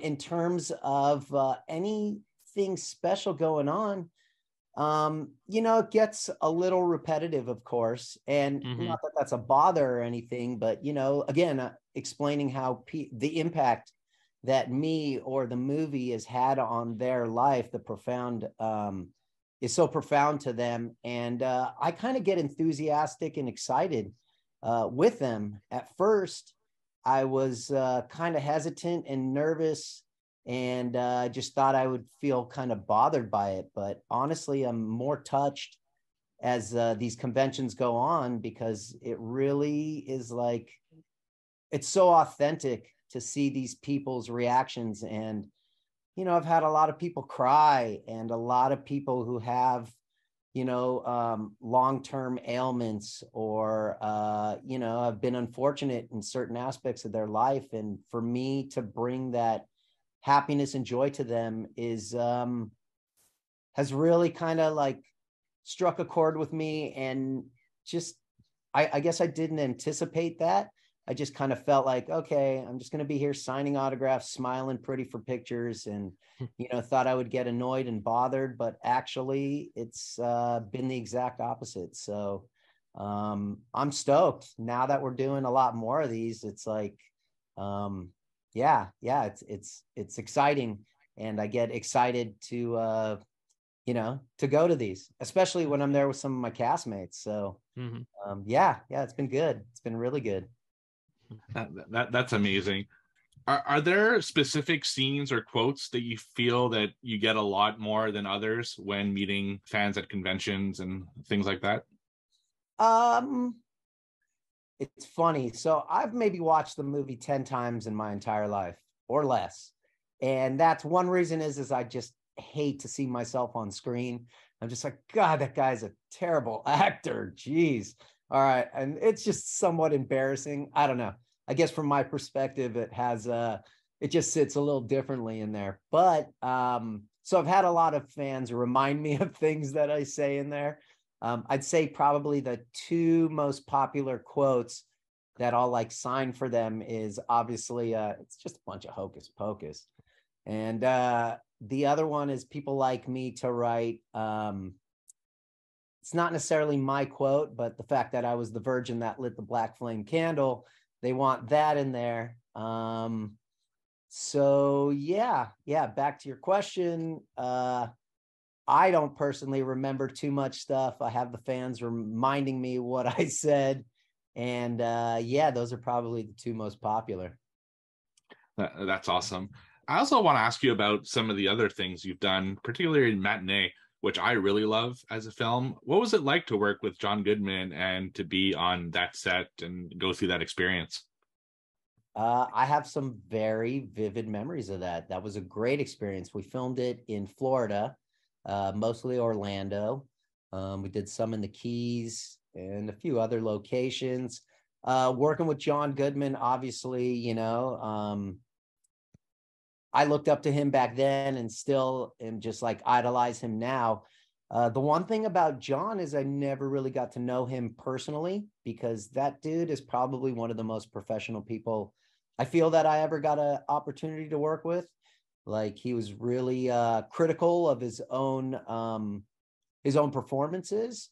So he was kind of hard on himself, at least from what I remember. And then offset, it wasn't like we got to hang out and we did stuff. So really the only interaction I had from him was or with him was just being on set filming. So, you know, to me, it was an honor, obviously, to get to work with such a amazing individual, but I didn't get to know him personally. And then obviously working with Joe, and I got to work with him on Eerie prior. You know, Joe is like the biggest kid in the world. So it was a lot of fun. And then working on as a kid, I guess I just wasn't a big history buff. So I didn't really know anything about the Cuban Missile Crisis, even at that point. So I had to do some of my own research, and it wasn't so easy to do research back then. We didn't have online access. And yeah, so just one thing I remember the most, especially about that movie, was, you know, that theater was built from scratch. That wasn't a real theater. And, you know, the whole mezzanine balcony collapses and shakes and moves, and all that was done with hydraulics and all these things. So that was pretty awesome to get to work on something like that and see the behind the scenes movie magic of how things are really done. That theater obviously had a lot of that historical presence to it, you know, of the time. And so they obviously had to recreate it. So yeah, that was rad. That was rad. Same thing with Erie, Indiana, which I'm sure we'll get to, but not to jump the gun, but yeah, same thing with those sets that we got to work on was just, to me, was the highlight of most of those productions. Now, Matinee is all about the spectacle of a movie in a theater and a theater experience. Are you a big fan of going to the theater and watching movies? And what kind of movies are you into, if you are? I'm into a lot of things. And, you know, I like watching a lot of things from the comfort of my own home, because we have that great access, and technology has really allowed us to do that. When I go to the theater now, it's more for visual and sound. So if I'm going to go see something, it's usually going to be like a Marvel movie or something that like really just kind of takes me on a ride. In terms of like more dramatic, heartfelt pieces or dialogue pieces, I'd rather probably just be at home where I can kind of absorb and take it in a little differently. I mean, movie experience, going to the theater is a great experience regardless. You're never going to be able to encapsulate or recreate that in your house, unless, of course, you have your own private theater and, you know, $1 million sound system. But still, yeah, there's definitely some times I'll go to the theater, and yeah, it's just more definitely going to be like visual audio type of pieces that kind of draw me to that. Now, I heard you say earlier that you look different now, but I still think you look like almost exactly the same. Like honestly, like I still see young Max when I look at you. So I guess my question is like, do you get recognized often when you're out and about, or no, not often? Rarely ever. Rarely. Or if they do, maybe people are considerate and don't approach me. I don't Right. know. Sometimes I'm kind of like wandering eye and I'll see people kind of staring at me, but I don't know why. Maybe it's because I'm just so incredibly handsome and they're just drawn to me. That's it. Yep. But but like are you guys familiar with that Reface app? Yep. Yes. So I took myself and refaced myself from the movie, and I've been sharing that with some of the Hocus Pocus crew because we have we have our own text threads, and it's just like you look at me and it's like my nose is growing a whole lot. I got wrinkles and gray hair, so I can't put the two together. Some people might still recognize me, but the one thing for sure is that I get a lot of your voice hasn't changed one bit. And I'm like, oh, okay, well then, maybe people recognize me from that. And another thing is my name. So when I introduce myself, people be like, oh, snap, you're that guy from this and that. And so that kind of has its own recognition tool of itself. Right. So the last thing I do want to touch on, and you already mentioned it, is of course Erie, Indiana, because that show was quite a big part of my childhood actually, and it really I think led me into the direction of being a lifelong horror fan. The show, it really paved the way for other children's spooky shows such as Are You Afraid of the Dark and Goosebumps. And sadly, Erie, Indiana didn't gain the popularity of those predecessors, only lasting one season, I believe it was, at about right around 19 or 20 episodes. Obviously I want to know about your experience on the show, but I also want to know why do you think that show didn't find the same type of fan base that some of these other kids spooky shows ended up finding?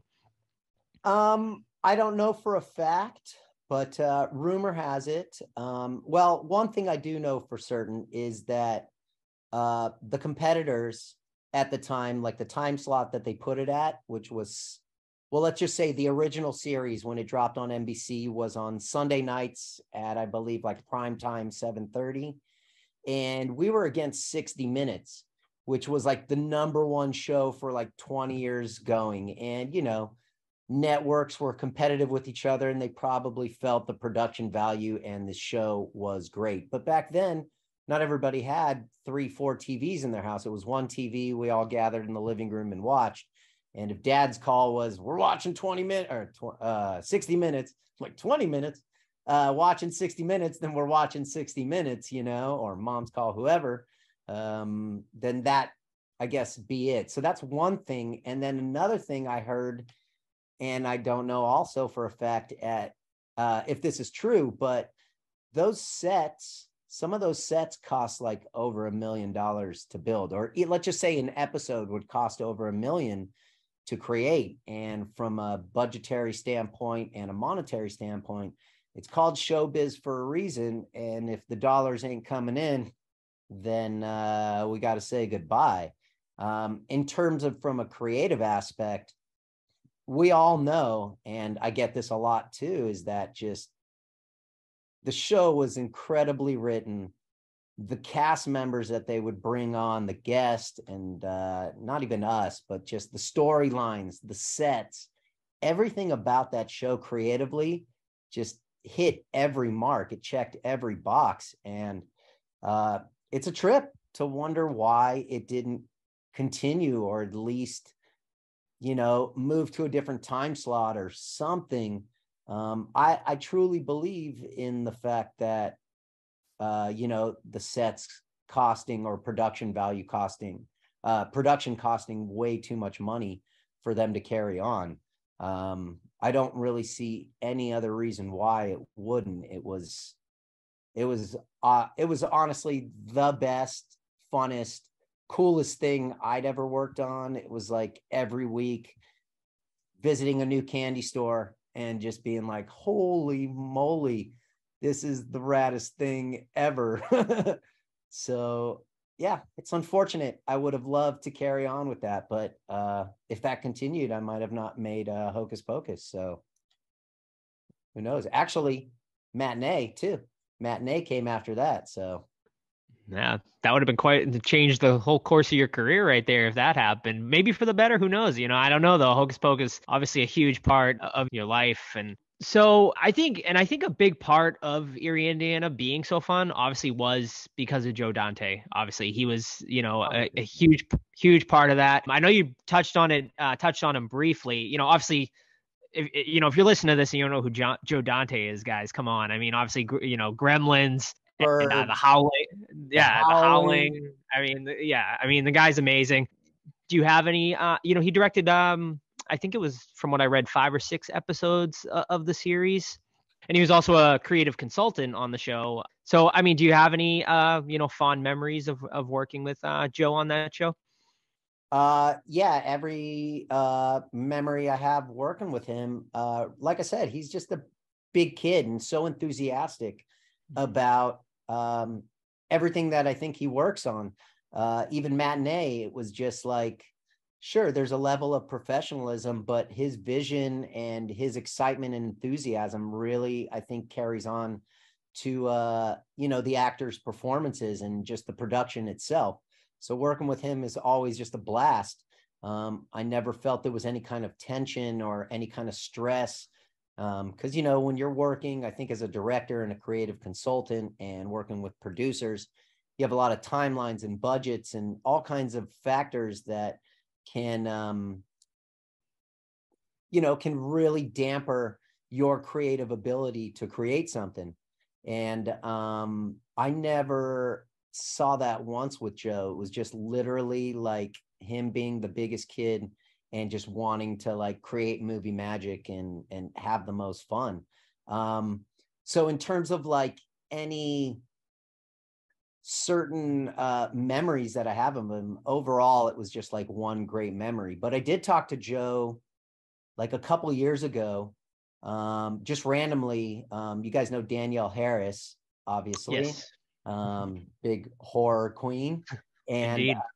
we did some little thing that she was working on, like a podcast type or a video type of show that she was trying to produce. And she's like, you want to call Joe? And I was like, yeah, why not? So I got to talk to Joe for like 30 minutes or an hour and just catching up. And, it was just like, he sounds the same and he has that same enthusiasm in his voice. And, telling him about what I'm doing in life now, he was just like, damn, okay, that's a whole nother direction. Yeah, he's doing well, I feel like, and it'd be great to run into him one of these days. So yeah, you have to talk to him about the revival of Erie, Indiana. yeah. Well, if anything, it wouldn't just be him; it would be the writers, Right. and Carl Schaefer. Like they were obviously just as much a part of it, if not, they are the creators of all that mystery and weirdness that was going on. So it would be cool. It would be cool to bring back a lot of people and see if something came back and maybe throw me in there somehow too. Absolutely. And I got to ask you about, do you have every episode is so unique. My two personal favorites would be, of course, the ATM episode with the creepy guy inside the ATM. And then I think maybe the most unique episode, and it was one of the final episodes, was the one where it was sort of like an inception moment where, everyone was calling you Omri and you were like on the set of the show. So I just want to know, do you have, or what's your favorite episode you guys filmed? Oh man, it's a hard one to choose. Just because, like I said, every week was like something new. It was a whole new story, whole new set, working with remarkable people. They're all just amazing. For me personally, I think the one that stands out the most was definitely Foreverwhere, the pilot. And I think just because it was new and you're working on something so exciting and just something so weird and bizarre that the enthusiasm and the excitement between everyone was just really awesome. And so that feeling, which was, captured in every other episode, still though, I think stood out the most to me just because of its newness.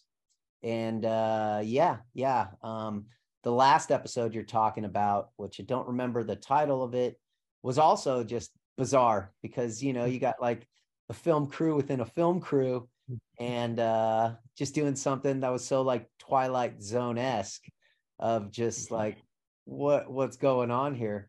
And that was a great experience. Probably the best experience I had in my acting career. So that's awesome. Well, Omri, I think that about wraps it up for us. We're super excited to have you. Don't forget, everyone, Omri is going to be joining us. His return to Salem, Massachusetts on October 22nd. He will be signing at Silver Moon Comics in the Witch City Mall from 1 to 5. And then if you were lucky enough to get tickets to our now sold out screening of Hocus Pocus, Omri will be there for that. We are going to be hosting a Q&A with him immediately following the screening. And if you can't make it out to the signing from 1 to 5, Omri is also going to be signing for ticket holders of the screening immediately following our Q&A. So yeah, we hope to see you out in Salem. Omri's return after 30 years. This is going to be a very special moment, very special event. We hope to see you guys there. Omri, thank you so much once again for joining us today. We'll see you in a couple weeks. Can't wait to see you. Yeah, I'm excited. Looking forward to it, you guys. Awesome. Thank you very much. See Have ya. a great one. All right, take care. Thanks. All right, bye. Bye. Welcome back, everyone, to the Horror Squad podcast, where tonight we have a returning special guest. He is the writer and director of the In Search of Darkness series, which is gearing up to launch its third and final entry. David Weiner. David, welcome back to the show. Hey, it's great to be back. I appreciate being here talking horror around spooky season. Absolutely. So this project was crowdfunded by horror fans, which also got to help you pick the titles that are featured in this installment. How did the campaign go, and were there any surprises in regards to some of the films that fans nominated for inclusion? Surprises through and through. So a little context, In Search of Darkness Part 3, we're capping our trilogy. And I spoke with you about a year ago. Last October, I want to say, that's when we crowdfunded this project to put it in motion. And what was really unique about this project and very cool and different from even what we did in the past was we embraced the horror community, saying we've done 2 of these now, but there are so many more movies to cover. We need your help. We want your help. We want your input. And so we put together several surveys and voting opportunities and came up with the ultimate list of movies to cover for In Search of Darkness Part 3. And so like Part 1 and Part 2, we structure it the same exact way. It goes 1980 to 1989. Each year has several films that we do segments on, and then we have larger context chapters in between. So between the films and the chapters, all of this material really comes from the backers and the fans and the horror geeks who love this stuff and know this stuff and want to see it covered and discussed, and ideally get some of the people who are in these films and worked on these films or knowledgeable about these films. And this movie, In Search of Darkness 3, really is the people's film. All this material is from you guys. And I was happy to have that handed to me on a silver platter, because I'm like, oh my God, there's still not enough time. And we're the longest In Search of Darkness yet at 5 hours this time around. Right. Are there any films that you hadn't even heard of that someone or people nominated that you're like, wow, this is awesome. How did I not know about this? Oh yeah. And you know what, there are plenty of films. I know you want me to name drop. I'll get to it. But there's a lot of stuff this time around that I had never heard of. I did not know existed. I had never gotten around to, but I knew was out there. Like, oh yeah, I've seen that I've seen that box art at the video store 1,000 times, and I walked by 1,000 times, but I still did say in the back of my mind, one day, if and when I have time, I'll watch this stuff. But I will single out, I'll do it differently every time because it's always changing for me because I love all this stuff. But I got really turned on to Mexican filmmaker Ruben Galindo Jr. His stuff was stuff that was not even on my radar because that stuff was not at my video store when I was a kid. And so everything from, we sat down with Ruben, and he is such a great, energetic personality with the most infectious laugh in the world. He's got a great sense of humor about the horror stuff he did. And he did movies like Don't Panic, Grave Robbers, Cemetery of Terror, all this kind of stuff. I learned all about him as a filmmaker, and I learned about his films, and I love those now. I just think they're great. And so it's so cool to be able to include those. But you asked me if there are any movies that I hadn't heard of. I would say a very large portion of films I definitely hadn't seen, and several I hadn't heard of. And I was more than happy to do some investigation when I'd see a title I'd never even heard of. I'm like, ooh, this one slipped through the cracks. Let's find out if this is something that we really want to cover. And so, again, I throw it back to our passionate audience who wanted all of this stuff. And I hope they're not disappointed that I couldn't get to all of it, because there's just hundreds of titles we still haven't gotten to. But I think if In Search of Darkness Part 1 was the heavy hitters, and In Search of Darkness Part 2 got to go into the weeds a little more and go international a bit, this time around we have more Italian, we have a lot of Asian horror, we have Canadian horror, we've got Mexican horror, and we have the bottom shelf, dusty underbelly horror that I had never even heard of. And I think people who might have enjoyed the first but thought it's a little bit mainstream for my taste, and Part 2 might have whet their appetite a little more. Part 3, I think, will really satisfy the hardcore horror fan. Awesome. Now, maybe you won't be able to confirm names or anything, and I understand that, but are there any celebrity guests that you really wanted to get for this film that you couldn't in previous installments? That I did get this time around? Or that you wanted to, and it was just like a dream get. I never name names about who we couldn't get, but all I could just say is that I always want everybody. There's practically no one I would say no to, because everyone has a story to tell about this era. But there's also a limit to how many people we could interview, because we could just keep on going, and we wouldn't be talking now, and I'd still have another year or two to make a film that you guys would never get to see. So we have to draw the line at a certain point. But I don't know. I think, Blood Rage is another movie that also got on my radar that I had never seen or heard before. And I'm just like, how did I miss this? And it didn't get wide distribution. It only sort of was rediscovered later. We were so happy to get Mark Soper, the twins, the two protagonists of that movie, Blood Rage, to talk about it. And that was super cool. And I think that's real satisfying to be able to say that we got him. This time around, the celebrity names may not be the top of the food chain, because we've kind of pretty gotten everyone that we could for the first two films.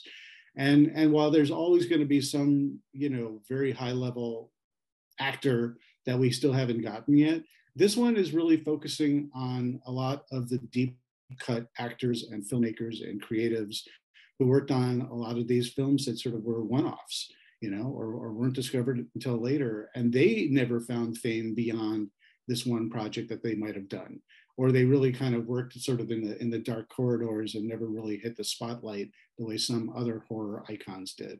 But I'm proud to include those folks. And I think it's a really great name. We've got 39 new faces to the franchise, and we did a bunch of new interviews with a lot of our favorites who came back for even more. And so ultimately, between those interviews and material from the first two movies that we still haven't even plundered yet, for the first part one and part two, because we sit down for an hour, 2 hours, sometimes 3 hours with people. We have a bunch of material there from some of the horror icons, whether it's Robert Englund or, Tom Atkins or Barbara Crampton. Everyone's got a place coming back and saying new things that you haven't heard them say as part of this conversation. And there's 70 people or more in terms of interviews in this movie, and I think that's plenty to chew on. What do you guys think?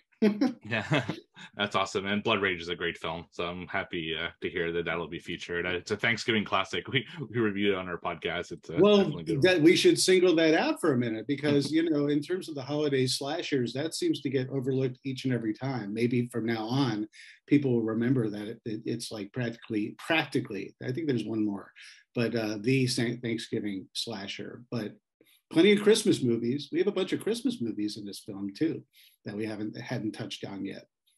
Oh, that's awesome. You've been working on 80s horror films for a few years now, working on this project. Do you get to watch like a lot of films that are more modern day, and are there any particular favorites from the last few years? I'm not allowed to. They don't let me. My cage only has a TV that's tuned to 80s horror, and they let me out for sunlight 1 hour a week. So that's when I get my exercise. I watch movies from now, from then, from in between. I mean, I watch everything. I do get into a zone where a lot of people are like, "Oh, have you seen this?" And I'm like, "Well, no, I'm doing the best homework in the world, and I'm watching a bunch of 80s horror movies that I've never seen before." Part of the trick is even tracking them down so I could watch them to see if they, would be something worthy of talking about in Search of Darkness Part 3. But I just brought, like, there's certain movies that I think are really, really well-known titles, but I don't claim to have seen everything. It's just, there's too much. But there's some that I remember from a kid, or I've seen bits and pieces where I'm like, I got to see that beginning to end, especially with my mindset now compared to when I, was younger. And I just saw, just a couple of days ago, I've been on a David Cronenberg kick, and I watched The Brood. And I'd seen bits and pieces of The Brood, and I've always loved the concept of The Brood, but I never saw that movie beginning to end. I even remember when it was on cable, and all my friends were talking about, "Oh, you got to see The Brood. It's crazy. It's insane." And I didn't have cable, so I would just pretended, "Oh yeah, it was awesome," even though I was like, "Oh man, I got to find someone who I could watch this with now." But I knew a good portion of what goes on in this film, and I knew essentially what the ending kind of looks like, but I never knew the context.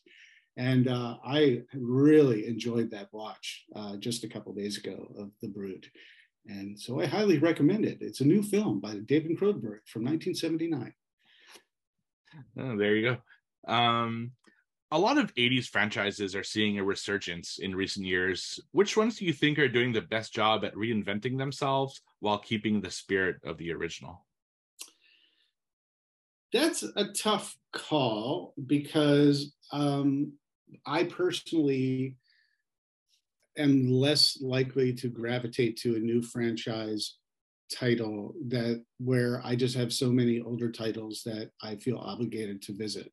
That doesn't mean I won't go see anything from a remake, the Firestarter remake, to, the next Halloween movie, Halloween Ends, whatever people may think about the previous films, I'm still going to see it, because come on, it's like Jamie Lee battling Michael Myers, and you're going to complain about that? Who are you? But the Scream franchise, whether it's Halloween, Scream, like I can't really pick one out. It's like I'll sort of go out, I'll color outside the lines a little bit. We're recording this before the new Hellraiser movies come out, so I'll reserve judgment on that, but I definitely want to check it out. But I thought going outside the lines a little bit, Prey, the Predator prequel, I just thought was stunning. It was just right, and I think people can call it brilliant and genius and a reinvention, or you could just say, oh, they just got creative with the storytelling and picked an era and created a Predator movie, and but they did it right. And that's the one that I've been thinking about. A lot of these movies, you think, you watch it, you enjoy it, or you don't, and that's sort of that. As soon as I was done with Prey, I wanted to go back again and watch the Comanche language edition, and I really wanted to check it out. I'm a big fan of I just rewatched Michael Mann's Last of the Mohicans, which is one of my all-time favorite films. And I think any filmmaker that could do Native American culture proud, so they could be proud of the film, and it's just a great film in general. I gravitate to stuff that works and has logic and is not a big caricature. Yeah, Prey was awesome, and like you said, a great way to honor the indigenous peoples of America. Very very cool movie. What do you think makes the 80s stand out so much in comparison to other decades in horror? It represented a pivotal change in sort of two things at the same time. One was practical effects were really coming into their own, and a couple sort of key films, a couple films in the early 80s really sort of everyone stood up at attention, and they just said, I want to do what Rick Baker is doing. I want to do what Tom Savini is doing. I want to do what Rob Bottin is doing. If I could have, TV execs watching, An American Werewolf in London, they're like, well, we need to create Manimal just so we can have, a man turn into various animals and we could see him transform each week. There's something to be said about seeing what other people are doing and then wanting to do it yourself.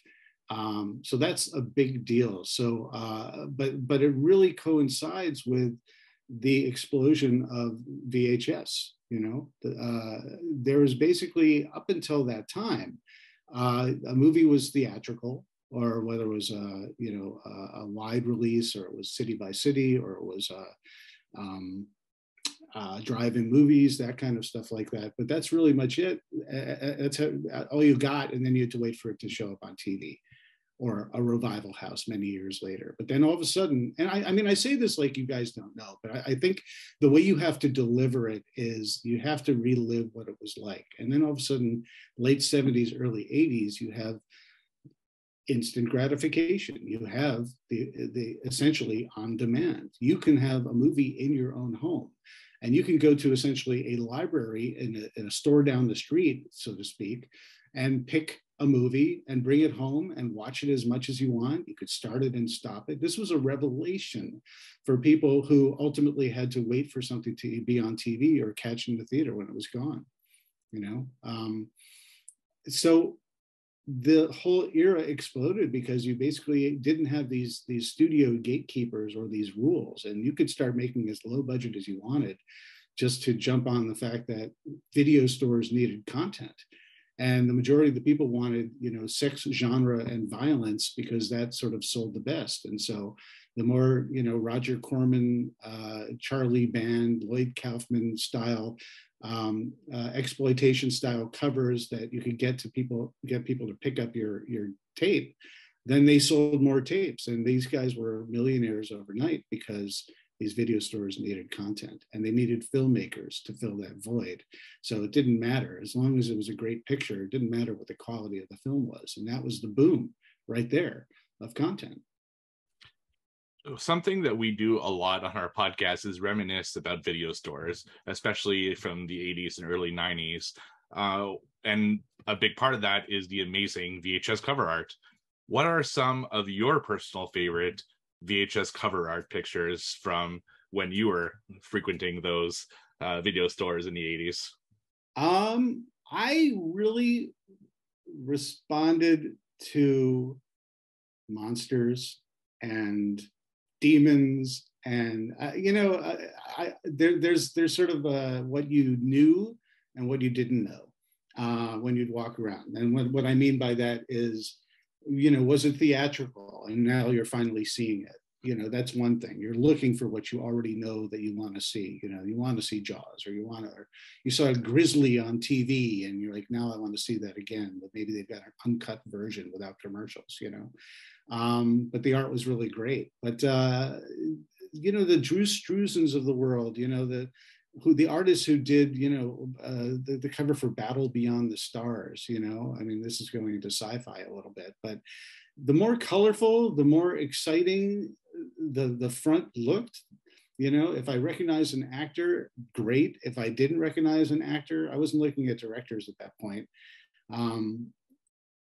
I just read that back and I'm like, do I see, what's the rating? Is there clearly nudity and gore? I was like everyone else. I knew what I wanted.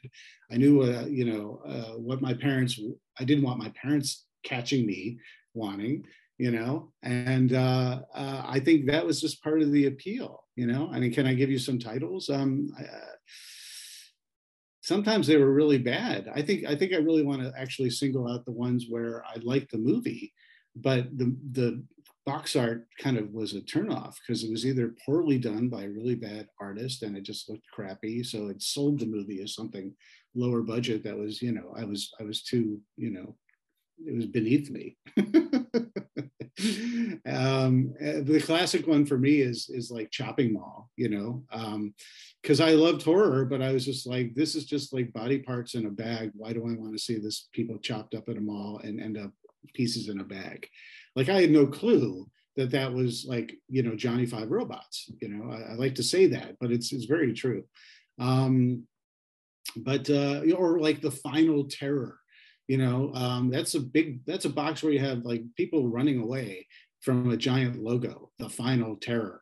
What is The Final Terror? I look on the back of the box. Give me something. I have no idea what The Final Terror is. Do I want to rent that though? I don't know. Daryl Hannah's in it. I like her. I liked her in Splash. Do I want to see her hacked up? Maybe. I don't know. Is she, Adrian Zemed from T.J. Hooker. I recognize some of these names. I'm getting on a tangent of the art itself, but I found the art really made a difference. And if it was explosive and exploitative, you definitely stopped and paid attention. But if it was under some sort of threshold of quality, whatever that would be for you, sometimes that was the appeal. But if I would see something like, Cannibal Ferox or Cannibal Holocaust, I just think, why the heck would I want to watch that? That just wasn't for me. Whereas I was also, on the same token, couldn't wait to see Faces of Death, because my friends were like, I got this tape, people die on it, you got to watch it. And I was like, oh yeah, of course, but I won't watch Cannibal Holocaust because that sounds too awful. It makes no sense whatsoever, but that's how my brain operated. Well, speaking of amazing cover artwork, I gotta really credit your artist for the artwork on In Search of Darkness series. Thanks. Can you talk about where you found the artist, who the artist is, and whatnot? Yeah, well, we have a couple artists. We have our art director Clayton Benj, and he designed the boy in front of the television, and in subsequent, because we do multiple posters for every time we release a film. And he does the one where you've got the Roman numerals, and within the 2 or the 3, you have all the characters who may or may not be appearing in this installment of In Search of Darkness. And then you've got Dave Morrell, who is a fantastic artist, and Robin Block, who is the executive producer of all these films, and these films wouldn't exist if he didn't get this whole project going. He takes absolute pride in steering the art with an idea. And so he'll pitch an idea. Sometimes we'll all commiserate over what it could be, but oftentimes he'll start with something and he'll work with Dave to sketch out a concept. And then collectively as a group, Creator VC, we all sort of pitch in and we say, more of this, less of that. This doesn't seem thematic. Oh, this is perfect. Oh, this is missing something. And it's a bit of a team effort. And then we finalize it. This time around, we've got this, what we're calling, this grave digger. We're calling him like a curator, because he's, unearthing a grave, and there's old VHS videotape boxes, and it's a point of view from down 6 feet under, looking up at the grave digger. It's just amazing stuff. I'm incredibly proud to be part of this. And then the art and the promotion is really what got me on these projects, got me involved in the projects in the first place, because this all got a head start before I was involved directing In Search of Darkness. And they were ready to promote the first one to get crowdfunding to make it. So I had seen Clayton's poster, and I saw an amazing trailer that we had put together that teased all of this stuff. And I just thought, this is quality work. I mean, this marketing is really appealing. And if this team is as good as their marketing is, then I'm signing on. You know, I obviously had to be invited to be signed on. I waited around for a while. They finally invited me. But yeah, long story short there, that was really the appeal to get me going. So I'm glad you guys love that art. I mean, all the art is amazing. And, you know, for those listening, and we'll do a shout out later, but, you know, starting October 6th through Halloween, go to 80shorrordoc.com. That's where you can get In Search of Darkness Part 3, and you can get the trilogy as well. But what you get also is you get these awesome posters, and you get a variety of them. There's another one by a guy named Ratchet Loft. Actually, probably Ratchet Loft, because the T and the F don't, you know, I always screw up the placement there. So apologies, Ratchet. But he creates this video store from the era. And that's part of it as well. And so you get to walk in the horror section of a video store, and that's the poster. And it really evokes the exact feeling of what it's like to watch these movies. Awesome. What would you say is your biggest takeaway from having made this series? That I always need a good night's rest when they're done. But after that, I could not have a better job. I love what I do. I love that I can do this and you know, do it as my occupation. I love being able to sit down and pick the brains with icons, experts, legends, notables, creatives, musicians, masters of their craft in effects, what have you, writers, producers, and I get to sit and talk about an era that fascinates me to this day and fascinates so much of us to this day. And I've done this style of work for a very long time. And so it's very different from a junket where you get to sit with someone for 5 or 10 minutes, you know, or at a round table or something like that. I arrange interviews where we sit down and we get to talk only for In Search of Darkness. And that is this wonderful relaxer for the people who agree to do it, because they realize that they can talk about whatever they want to talk about. And come at this from a different angle that's also got a different perspective, because we're years after these films. Talking to someone like Mark Soper, he is someone who was not a fan of horror. It's just not his genre. So he went out of his way to be like, oh, I'm going to be playing these twins and one's a killer. You know, I got to do my research. So he went to the video store and he went to the horror section and said, I got to rent a bunch of horror videos now, so I know what the hell I'm doing when I make this movie.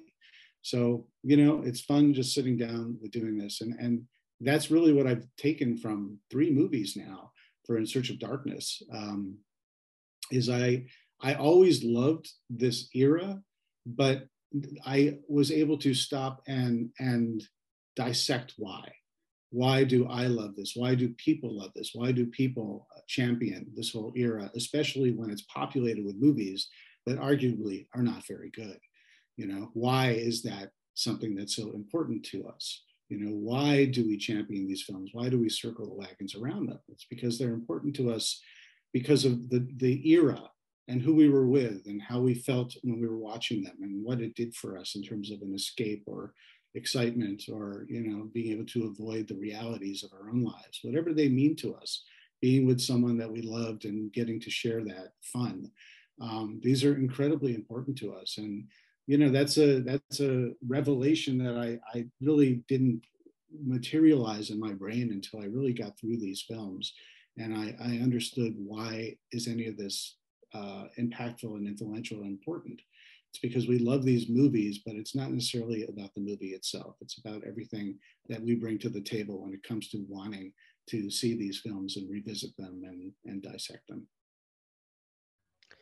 Now, with In Search of Darkness 3 being the final entry into this franchise, you know, have you taken a moment to kind of, you know, sit back and reflect on the journey that you've gone on, and, is there a sense of,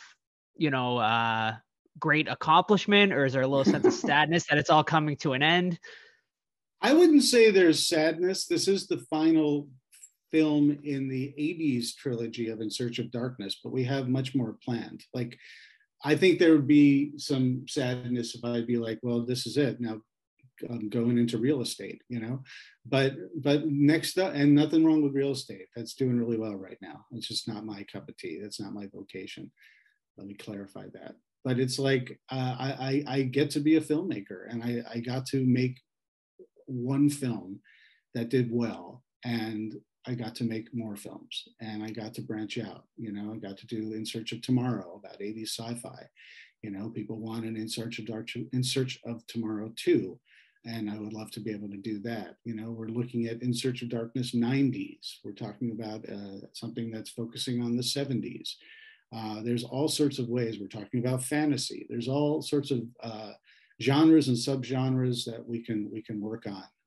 I'm currently executive producing Aliens Expanded, which is a deep dive into one single film of the 80s, and that's James Cameron's Aliens. I've got a lot on my plate, and I'm very privileged and fortunate to be able to have that. So I'm actually not going to miss 80s horror, because I've done 14 hours on 80s horror. Is that the end? Maybe, maybe not. But for now, I think that's nothing to sneeze at. I was going to say, final chapters in the 80s horror is not exactly usually an actual final film. So right, exactly. It's going to ride, there's the dream sequence at the end. Right. I could be relaxing in a canoe right now, and it won't be good. So it's going to come back and want more. But all I could say about 80s horror is that we have not covered it all. And I don't know if we ever will, or should we. But there is plenty more material to keep on talking about all this stuff, and plenty of films that we still haven't touched on, and lots of well-known films that people are going to say, why isn't it that in this In Search of Darkness Part 3? And I'll say, because I put in more films and there still wasn't enough room. So you pick and choose with what you got. But I'll lastly say and reiterate that I'm very proud of what we've got in this particular film, because this is content that was chosen by the people who wanted this film in the first place. And so I feel very happy to be able to deliver that on a silver platter. Perfect. And my final question to wrap it up, where can people see the first 2 editions of this film, and where can they get their hands on Part 3? You had mentioned 80shorrordoc.com, and to follow also on social media is what kind of perks are we looking at? And you set up to October 31st as the So if you go to 80shorrordoc.com which is 80s 80shorrordoc.com, all the socials on Twitter, Instagram, Facebook are at 80shorrordoc. Between October 6th and October 31st, midnight Halloween 2022, we're offering this where you can buy the film, and you also get your name in the credits, which is a super cool thing. We're also doing a thing, and if you go and look at our socials, you'll be able to find it. Between now and the end of Halloween, you can talk. You can record your own video and be in the end credits of In Search of Darkness Part 3. So not only would you get your name in there, you also have the chance. I can't do everyone if there's a massive influx, but there's a very good chance that you submitted a video. If you submit a video where you're talking for 30 seconds about your favorite, why you love 80s horror, what your favorite movie is, or what your favorite filmmaker is, or all 3, what In Search of Darkness, if you've seen the other ones, what this means to you, whatever you want to say, that's just your own personal gut, heartfelt from your gut celebration of why this is important to you. We're going to line the end credits not only with everybody's names, but with as many of these little mini anecdotes as possible. So go to our website and you can check that out. The Part 1 and Part 2 are on Shudder as we speak. You can see them there on Shudder or Amazon Prime or AMC Plus.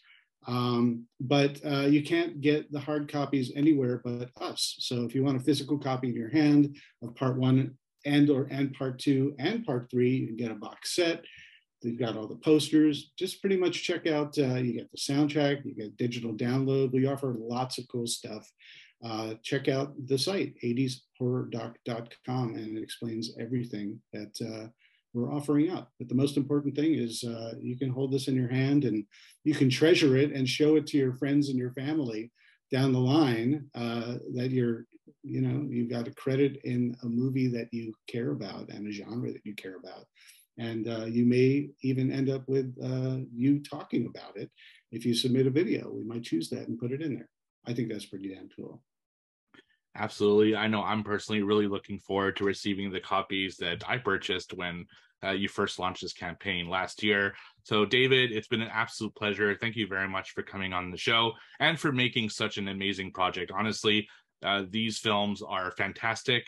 When I'm looking for something to watch, I always refer back to the watch list that I picked a lot from those documentaries and just say, okay, I got to, watch this movie and this movie that I saw and I'd never heard of. So I really appreciate you coming on and for doing such a good passion project for the horror community. Well, I think the Horror Squad is doing a community service, by keeping all this stuff alive. I mean, it's really important, the topics that you choose and the films that you like to visit and the interviews that you do. So I really appreciate your support. And, it's a pleasure chatting with you guys. I really love talking with people who know what the hell I'm talking about, because I got to tell you, at the dinner table, my wife looks at me blankly and doesn't care. That's but awesome. we love each other, but we don't talk about horror. Absolutely. So everyone go to 80shorrordoc.com to see any updates on the movie and support this amazing project. David, thanks again and have a great day. Likewise.